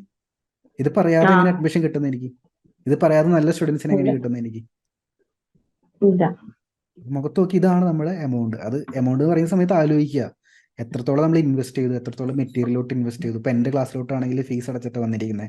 ടൈം ഇൻവെസ്റ്റ്, മെറ്റീരിയലിനൊക്കെ കൂടുതൽ, പൈസനൊക്കെ കൂടുതൽ ടൈം നമ്മൾ കളയുന്നുണ്ട്. പ്രാക്ടീസ് ചെയ്യാനും പഠിക്കാനും സിലബസ് ഉണ്ട്. ഈ പഠിപ്പിക്കുന്ന 2 മണിക്കൂർ മാത്രമല്ല, കൂടുതൽ ടൈം അവിടെ അപ്പൊ ഈ ടൈമിനൊക്കെ ഉള്ള വാല്യൂ ആണ് 2 മണിക്കൂറിന് ഒരുമിച്ച് നമ്മൾ വാങ്ങുന്നത്. അപ്പോൾ ഫീസ് പറഞ്ഞില്ലെങ്കിൽ നമുക്ക് ഫ്യൂച്ചറിലോട്ട് നമ്മുടെ മൈൻഡ് സെറ്റ് ഭയങ്കര, ഇപ്പൊ കുഴപ്പമുണ്ടാവില്ല. ഇപ്പൊ നമ്മൾ കുറച്ചും കൂടി നമ്മൾ സ്റ്റാർട്ടിങ് അല്ലേ, ഇതുപോലെ പരസ്യമല്ലേ എന്നൊക്കെ നമ്മുടെ മൈൻഡ് സെറ്റ് നമ്മളെ പറഞ്ഞ് ഇതാക്കും. പക്ഷേ ആ സ്റ്റാർട്ടിങ് സ്റ്റേജ് ഒന്ന് കഴിഞ്ഞ് കഴിഞ്ഞാൽ നമ്മുടെ മൈൻഡ് സെറ്റ് നേരെ തിരിയും. കൂടുതൽ സ്റ്റുഡൻസിന് വേണ്ടേ സുജു, അല്ലെങ്കിൽ കൂടുതൽ ഫീസ് തരണ്ടേ സുജു, നമുക്ക് ഈ ഒരു കടം വീട്ടണ്ടേ സുജു, നമുക്ക് ഇങ്ങനെ ഒരു വീട് വെക്കണ്ടേ, അല്ലെങ്കിൽ സുജു നമുക്ക് ഇന്നൊരു കാർ മേടിക്കണ്ടേ, മൈൻഡ് സെറ്റ് നമ്മൾ തിരിച്ചു പറയും. അങ്ങനെ തിരിച്ചു പറയുമ്പോൾ നമ്മൾ റിയാലിറ്റിയിൽ ചെയ്തു വെച്ചൊരു സംരംഭവും നമ്മുടെ മൈൻഡ് സെറ്റ് നമ്മൾ പറയുന്നതും എൻറ്റയർലി ഡിഫറെന്റ് ആവും. നമുക്ക് ബാലൻസ് ചെയ്യാൻ പറ്റില്ല. ആ സമയത്ത് ഇങ്ങനെ ഇഷ്യൂസ് ഉള്ളതുകൊണ്ടാണ് കുറെ ആർട്ടിസ്റ്റുകൾ ദരിദ്രരായിട്ട് പോകുന്നത്. മനസ്സിലാവുന്നുണ്ടോ? അതിപ്പോ എന്റെ എക്സ്പീരിയൻസ് ഞാൻ പറഞ്ഞു. ഞാൻ പല മണ്ടത്തരങ്ങൾ ഇതിൽ ചെയ്തിട്ടുണ്ട്. ഞാൻ ഫ്രീ ആയിട്ട് കുറെ സ്ഥലങ്ങളിൽ ക്ലാസ് എടുത്തിട്ടുണ്ട്. അപ്പൊ ശരിക്കും ഫ്രീ ആയിട്ട് പഠിപ്പിക്കുന്ന സമയത്ത് അത് ബ്രാൻഡ് ചെയ്യപ്പെടണം. ബ്രാൻഡ് ചെയ്തിട്ട് പറയാ, സർ ഞാൻ ഈ ഒരു കോഴ്സ്, ഈ ഒരു ഫീസ് ഞാൻ ഈ മണിക്കൂറിന് ഇത്ര രൂപയ്ക്ക് ഞാൻ സ്ട്രക്ചർ ചെയ്തൊരു കോഴ്സാണ്, നിങ്ങൾക്ക് വേണ്ടി സ്പെഷ്യലി ഞാനിത് ഫ്രീ ആയിട്ട് തരുന്നത്, അത് ഞാൻ നിങ്ങൾക്ക് തരുന്നൊരു ഗിഫ്റ്റ് ആണ്. മനസ്സിലാവുന്നുണ്ടോ? അല്ലാതെ അത് അവരുടെ ഔദാര്യമായിട്ട് നിങ്ങൾ എടുക്കരുത്. അങ്ങനെ എടുത്തു കഴിഞ്ഞാൽ കസ്റ്റമൈസിന്റെ മൈൻഡ് സെറ്റ് ചിലപ്പോൾ കുറച്ച് കഴിയുമ്പോൾ മാറും. എപ്പോഴും നിങ്ങൾ പുതിയൊരു സംരംഭം തുടങ്ങുമ്പോൾ അവരവിടേക്ക് വരും, ഇത് ഫ്രീ ആണെന്ന് ചോദിച്ചിട്ട്. നമ്മൾ വലിയ ഇഷ്യൂസ് ക്രിയേറ്റ് ചെയ്യും. മനസ്സിലാവുന്നുണ്ടോ? ഫ്രീ ആയിട്ട് കൊടുക്കുന്നുണ്ടെങ്കിൽ കൃത്യമായിട്ട് ക്രൈറ്റീരിയ വെച്ചിട്ട് നിങ്ങൾ എലിജിബിൾ ആണ്, നമ്മുടെ ഈ ഒരു സ്കോളർഷിപ്പ് എന്ന് വേണമെങ്കിൽ വിളിക്കാം. ഈ ഒരു സ്കോളർഷിപ്പ് നിങ്ങൾ എലിജിബിൾ ആണ്, ഞങ്ങൾക്ക് ഫ്രീ ആയിട്ട് തരാം. ഫീസ് വാങ്ങിക്കുമ്പോൾ പറയാ ഇതാണ് നമ്മുടെ സ്ട്രക്ചർ, അഡ്മിഷൻ ഫീസ് ഇത്രയാണ്, മന്ത്ലി ഫീസ് ഇത്രയാണ്, ഓക്കെ ആണെങ്കിൽ ജോയിൻ ചെയ്യാം. ഇനിയിപ്പോൾ നേരത്തെ പറഞ്ഞ പോലെ ആദ്യത്തെ 10 സ്റ്റുഡൻസിനെ നമ്മൾ തിരിച്ചത് വിളിക്കും കേട്ടോ. 30 സ്റ്റുഡൻസിന് ഡാറ്റാബേസ് ആയി കഴിഞ്ഞാൽ ഈ വെക്കേഷൻ ക്ലാസ് സ്റ്റാർട്ട് ചെയ്യും മുമ്പ് നമ്മൾ അവരെ തിരിച്ചങ്ങോട്ട് വിളിക്കും. ഡാറ്റാബേസ് നോക്കി ഫോൺ നമ്പർ നോക്കി ഓരോരുത്തർ വിളിക്കും. അങ്ങനെയാണ് 10 സ്റ്റുഡൻസിന് നമുക്ക് അഡ്മിഷൻ കിട്ടുന്നത്. അപ്പോൾ ആദ്യത്തെ ഒരു 10 കോള് കഴിയുമ്പോഴേക്കും നമുക്ക് ഒരു ഐഡിയ കിട്ടും, ഇവർ നമ്മൾ പറയുന്ന ഫീസിൽ ഇവർ ജോയിൻ ചെയ്യില്ല ഇല്ല എന്നുള്ള ഐഡിയ കിട്ടും. ജോയിൻ ചെയ്യുന്നില്ല എന്ന് തോന്നുകയാണെങ്കിൽ ഇപ്പം തന്നെ നമുക്ക് ഡിസ്കൗണ്ട് അനൗൺസ് ചെയ്യാൻ പറ്റൂലേ? സിമ്പിൾ അല്ലേ? മനസ്സിലാവുന്നുണ്ടോ? അതുകൊണ്ടാണ് പറയുന്നത്, ഏത് സംരംഭം സ്റ്റാർട്ട് ചെയ്യുമ്പോഴും നല്ലൊരു പ്രീമിയം ലെവലിൽ ഫീസ് സെറ്റ് ചെയ്യുക. കുറയ്ക്കാൻ എളുപ്പം, കൂട്ടാൻ ഭയങ്കര ബുദ്ധിമുട്ടാണ്. കുറയ്ക്കാം, ഡിസ്കൗണ്ട് കൊടുക്കാം, ചാരിറ്റി പോലെ നമുക്ക് സ്കോളർഷിപ്പ് കൊടുക്കാം, അതെല്ലാം ഭയങ്കര ഈസിയാണ്. പക്ഷെ വൺസ് ഒരു പെർട്ടിക്കുലർ പോയിന്റ് സെറ്റ് ചെയ്ത് കഴിഞ്ഞാൽ പിന്നെ കൂട്ടം ഭയങ്കര ബുദ്ധിമുട്ടാണ് നമുക്ക്. കമ്മീഷൻ വർക്കിന്റെ കാര്യം സെയിം എക്സാമ്പിൾ. അപ്പോൾ നമ്മൾ 500 രൂപയ്ക്ക് കമ്മീഷൻ വർക്ക് എടുത്തുകൊണ്ടിരിക്കുന്ന ഒരാളെന്ന് വിചാരിക്കും. ഇപ്പോൾ നേരത്തെ പറഞ്ഞ പോലെ 25ഓളം പേർക്ക് നമ്മൾ 500 രൂപയ്ക്ക് കമ്മീഷൻ വർക്ക് ചെയ്ത് കൊടുത്തു. ഇത് പലരും റെഫർ ചെയ്ത് പോകും. റെഫർ ചെയ്യുമ്പോൾ അവർ പറയുന്നുണ്ടായിരിക്കുക, ഞാൻ ഒരു സ്ഥലത്ത് നിന്ന് ഒരു പോർട്രേറ്റ് വരപ്പിച്ച് 500 രൂപയാണെന്ന് പറയാം. പക്ഷെ നമ്മളൊരു സമയത്ത് ഇത് കൂട്ടി, നമ്മുടെ ജീവിത ചിലവ് വരുന്ന സമയത്ത് ഒരു സമയത്ത് കൂട്ടിയെന്ന് വരിക. അപ്പോൾ ഈ റെഫറൻസ് വെച്ച് പോയ ആളെ നമ്മൾ വിളിക്കും, എൻ്റെ ഒരു ഫ്രണ്ട് കമ്മീഷൻ വർക്ക് എടുത്തായിരുന്നു, ഇപ്പോൾ നിങ്ങളുടെ ഫീസ് എത്ര ചോദിക്കുന്ന സമയത്ത് നമ്മൾ ചിലപ്പോൾ പറയും 2000 എന്ന് പറയും. ഇവർക്ക് ഒരിക്കലും ആക്സെപ്റ്റ് ചെയ്യാൻ പറ്റില്ല. അപ്പോൾ ഇവരാലോചിക്കുന്നത്, എൻ്റെ ഫ്രണ്ടിന് ചെയ്ത് കൊടുത്ത 500 ഇപ്പം എന്നെ പറ്റിക്കാൻ ഇവർ നോക്കാന്നൊക്കെ തോന്നും. അതാണ് ഇഷ്യൂ.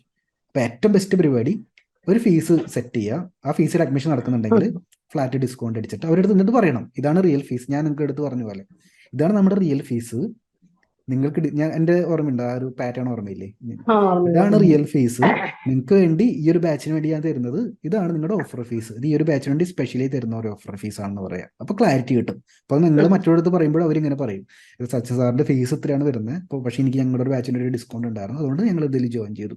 അപ്പോൾ എനിക്ക് വേണമെങ്കിൽ ഫ്യൂച്ചറിലോട്ട് ഫീസ് വാങ്ങാം, എനിക്ക് വേണമെങ്കിൽ നാളെ അടുത്ത മാസം റിയൽ ഫീസിൽ ഇതെല്ലാം സെല് ചെയ്യാം. ഇത് ഞാൻ പറയുന്ന എക്സ്പീരിയൻസ് എന്ന് വെച്ചാൽ, ഞാൻ ബിസിനസിന്റെ കുറെ സെയിൽസിന്റെ കുറെ ക്ലാസ്സുകൾ 1-2 വർഷത്തോളം പഠിച്ചിട്ടുണ്ട്. എനിക്ക് കണക്ഷൻസ് ഉണ്ട്, നെറ്റ്വർക്കിംഗ് ഞാൻ ചെയ്യുന്നുണ്ട്. ഞങ്ങൾ സംസാരിക്കുന്ന കൂടുതലും ഇമാതിരി കാര്യങ്ങളാണ്. പിന്നെ ഞാൻ പഠിക്കുന്നുണ്ട്, പിന്നെ ഞാൻ ചെയ്യുന്നുണ്ട്. പിന്നെ എൻ്റെ സ്റ്റുഡൻസും ആർട്ട് സ്കൂൾ റൺ ചെയ്യുന്നത്, എനിക്ക് ഫ്രാഞ്ചൈസി ഉണ്ട് കൊച്ചിയിൽ. ഇതൊക്കെ നമ്മുടെ ഡിസ്കഷനിൽ വരും. ഇതൊക്കെ നമ്മൾ കുറേ തവണ ഞാനും ഫെയിലിയർ ആയിട്ടുണ്ട്, ഇതിൻ്റെ അകത്ത് ഞാനും മിസ്റ്റേക്ക് വരുത്തിയിട്ടുണ്ട്. ഇതൊക്കെ നമ്മൾ ചെയ്യുന്ന സമയത്ത് നമ്മുടെ സ്റ്റുഡൻസ് അതുപോലെ ഒരു കാര്യം ചെയ്യുമ്പോൾ എൻ്റെ ഒരു ആഗ്രഹം, ഞാൻ ചെയ്ത മിസ്റ്റേക്സ് ഒരിക്കലും എൻ്റെ സ്റ്റുഡൻസ് വരുത്തരുതെന്ന്. മനസ്സിലാവുന്നുണ്ടോ? ഞാനെപ്പോഴും ഓരോ പെയിൻ എടുക്കുമ്പോൾ എൻ്റെ ആഗ്രഹം എൻ്റെ സ്റ്റുഡൻസിന് ആ പെയിൻ വരരുത്. കാരണം എനിക്ക് പെയിൻ കൂടുതൽ വരുമ്പോൾ എനിക്ക് ഇഷ്ടമാണ്, കാരണം എനിക്കത് പഠിക്കാം. എൻ്റെ സ്റ്റുഡൻസ് ചെയ്യുമ്പോൾ എനിക്കത് റിക്കവർ ചെയ്തെടുക്കാൻ പറ്റും. അപ്പോൾ ആ രീതിയിൽ അതിനെ കണ്ടാൽ മതി. ക്ലാരിറ്റി വന്നല്ലോ അല്ലേ? ഇപ്പൊ കൺഫ്യൂഷൻ ഒന്നും ഇല്ലല്ലോ?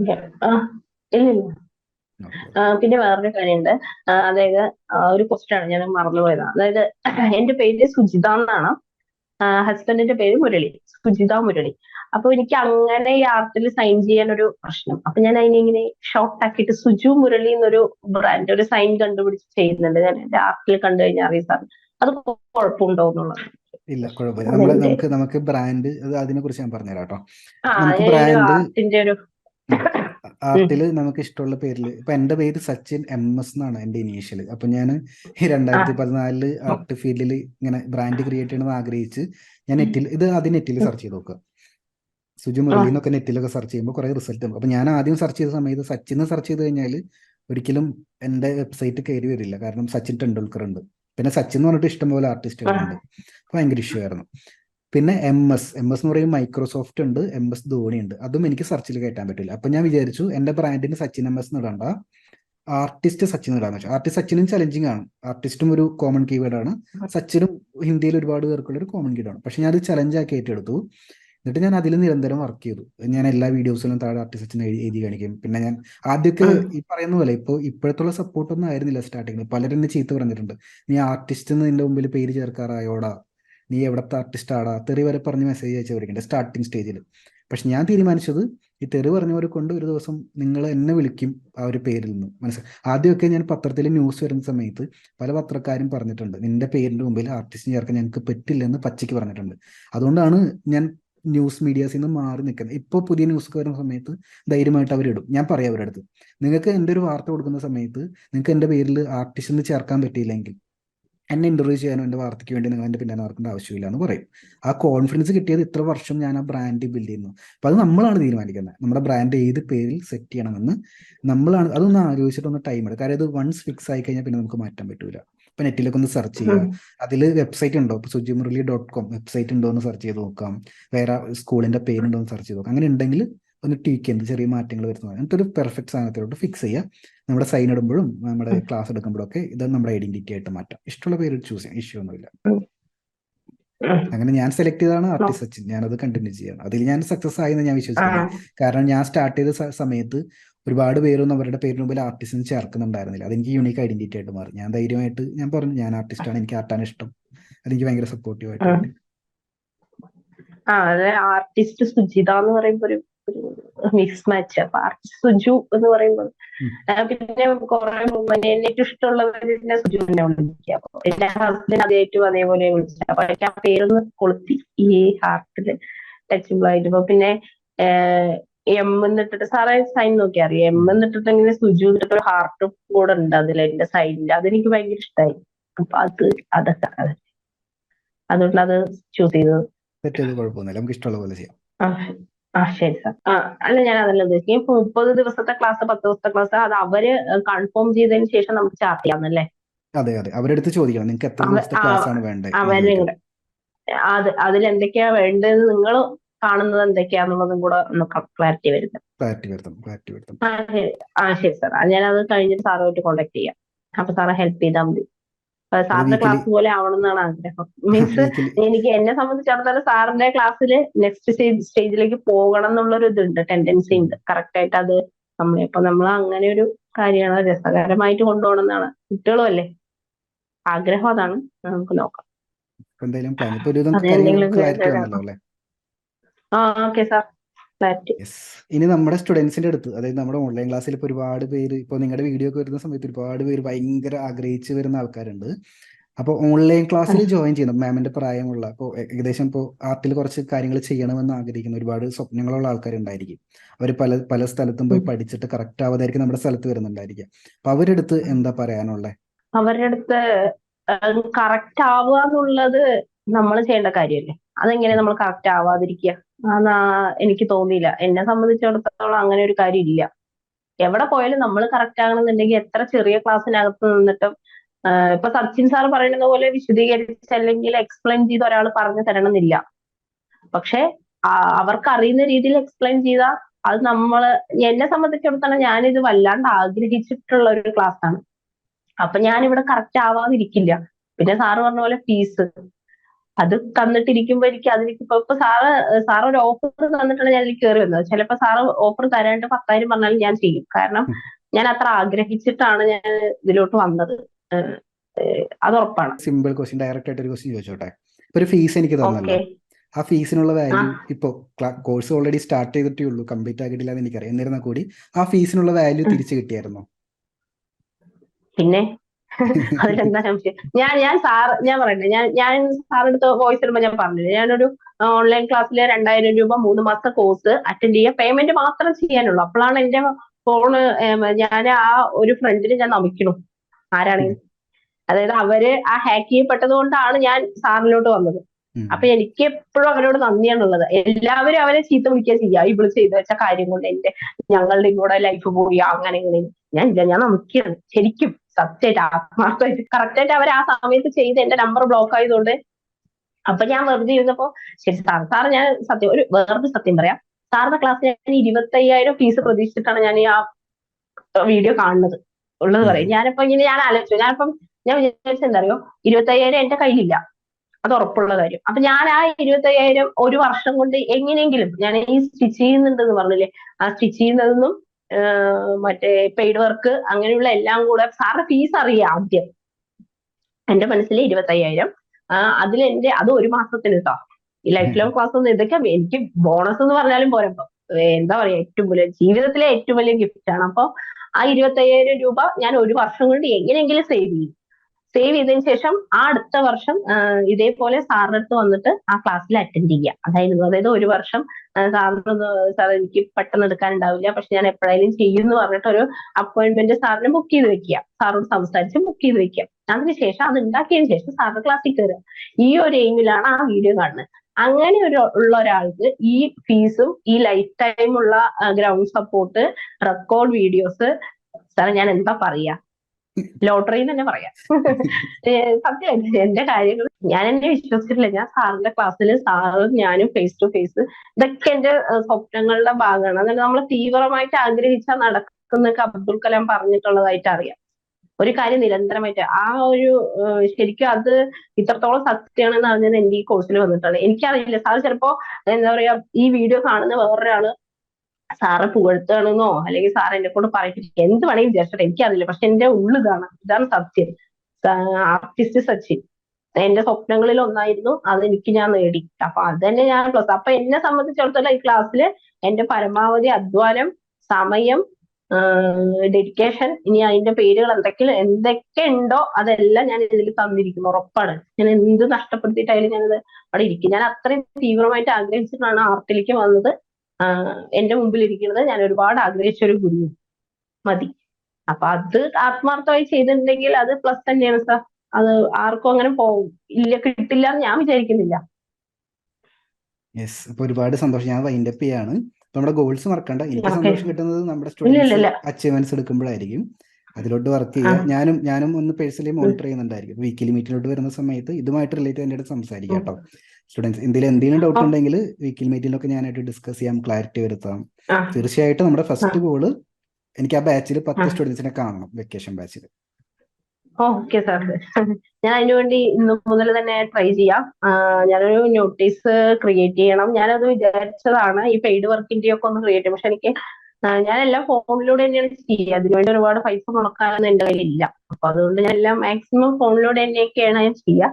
അപ്പൊ അങ്ങനെ ഒരു കാര്യം ഞാൻ സാറിന്റെ അനുവാദത്തോടു കൂടി ആർട്ടിസ്റ്റ് സുജു മുരളി എന്നിട്ട് തന്നെ ചെയ്യാൻ ശ്രമിക്കാം. കുറച്ച് പ്രശ്നമുണ്ട്, അത് ഞാൻ തന്നെ ഒന്ന് ഉൾക്കൊള്ളട്ടെ, അതിനുശേഷം അത് ചെയ്തു തുടങ്ങാം.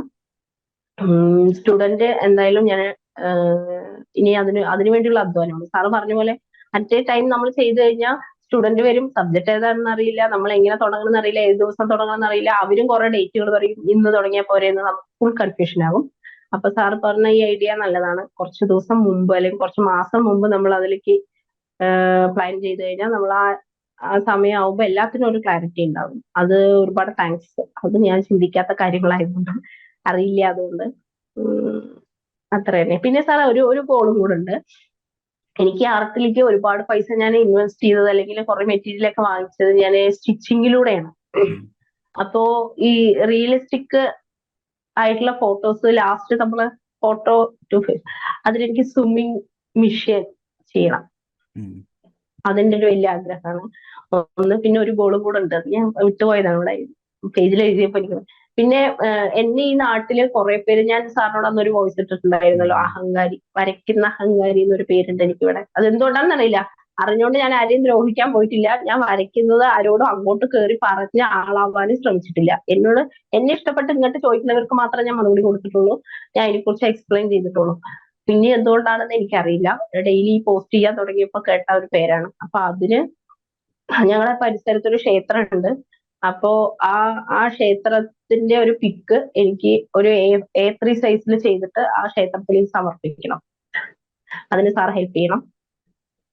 അതിന്റെ ടിപ്സ് ഒക്കെ പറഞ്ഞത് അത് നമുക്ക് അതന്നെ മാസ്റ്ററിലോട്ട് വരുമ്പോ മതി.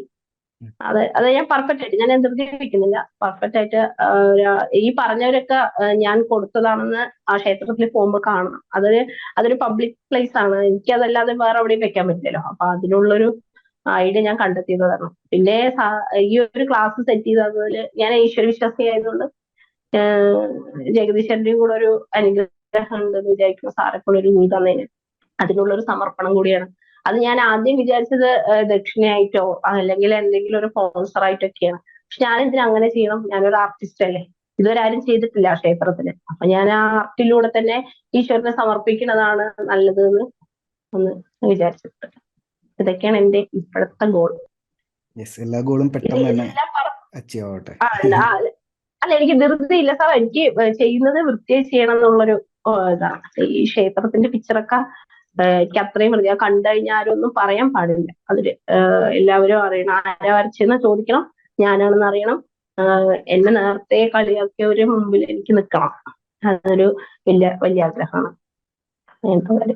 കാരണം ഒരുപാട് ഞാൻ നന്നായി വിഷമിച്ചു. ഞാൻ ഇങ്ങനെയൊന്നും അല്ല, സാറിന് പോസ്റ്റ് കാർഡ് വീഡിയോ ഒക്കെ കണ്ടിട്ടാണ് ഞാൻ ഇങ്ങനെ നിവർന്ന് നിൽക്കുന്നത്. ഞാൻ പെട്ടെന്ന് ഒരാൾ പറഞ്ഞു കഴിഞ്ഞാൽ ഞാൻ പെട്ടെന്ന് ഡെസ്പാകും. എനിക്ക് ഇപ്പൊ തന്നെ അതിനെക്കുറിച്ച് സംസാരിക്കുമ്പോൾ എനിക്ക് ഇപ്പൊ തന്നെ സങ്കടം വരും.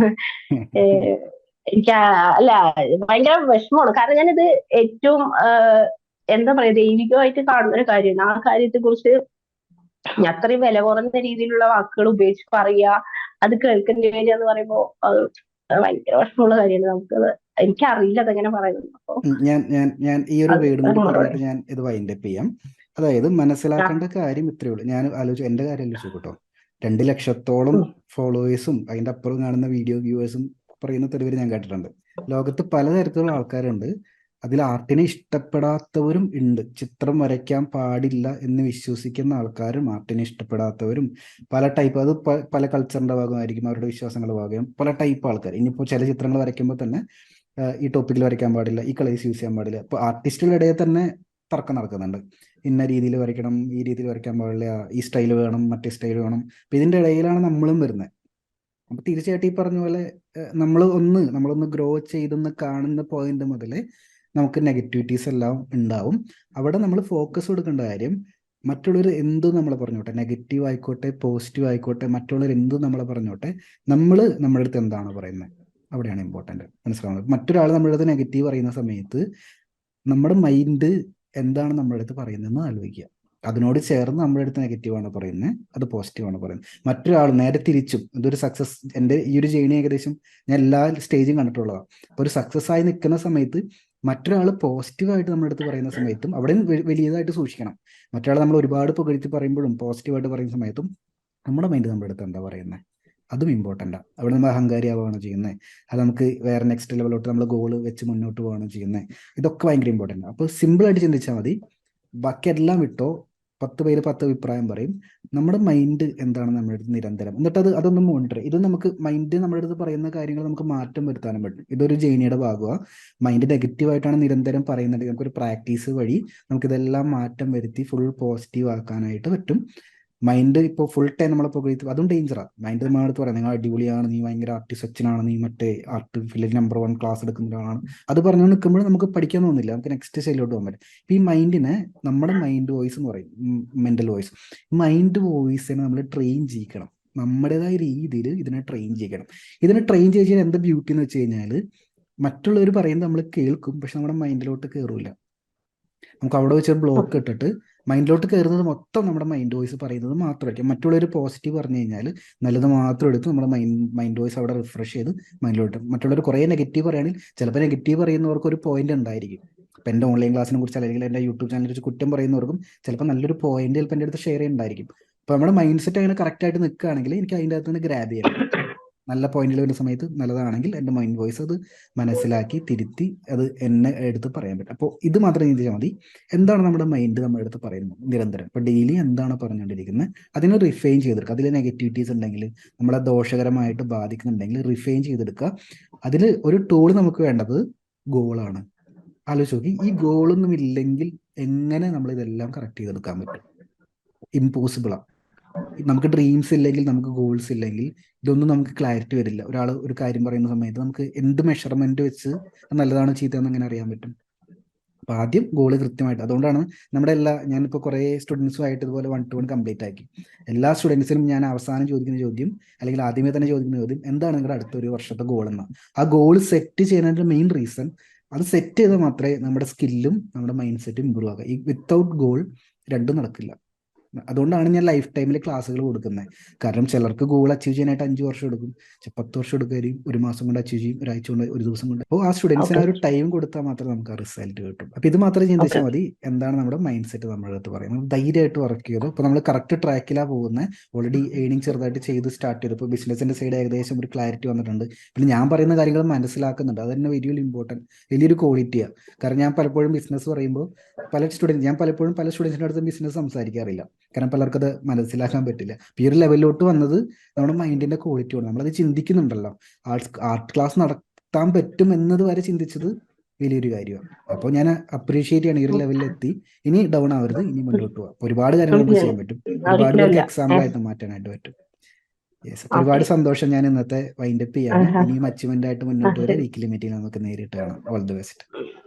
ശരി സാർ, എനിക്ക് ഇതിനു വേണ്ടി സാറിന്റെ വിലപ്പെട്ട ജീവിതത്തിൽ നിന്ന് കുറച്ച് സമയം എനിക്ക് വേണ്ടി മാത്രം മാറ്റി വെച്ചതിന് ഒരുപാട് നന്ദിയുണ്ട്. സാറിന്റെ എല്ലാ സ്റ്റുഡന്റിനും ഇതേപോലെ അച്ചീവ്മെന്റ് ഉണ്ടാവട്ടെ, സാർ ഇനി ഉയരങ്ങളിൽ എത്തട്ടെ എന്ന് ഈശ്വരനോട് പ്രാർത്ഥിക്കുന്നു. നമസ്കാരം. ഒരുപാട് താങ്ക്സ്. Thank you. ശരി.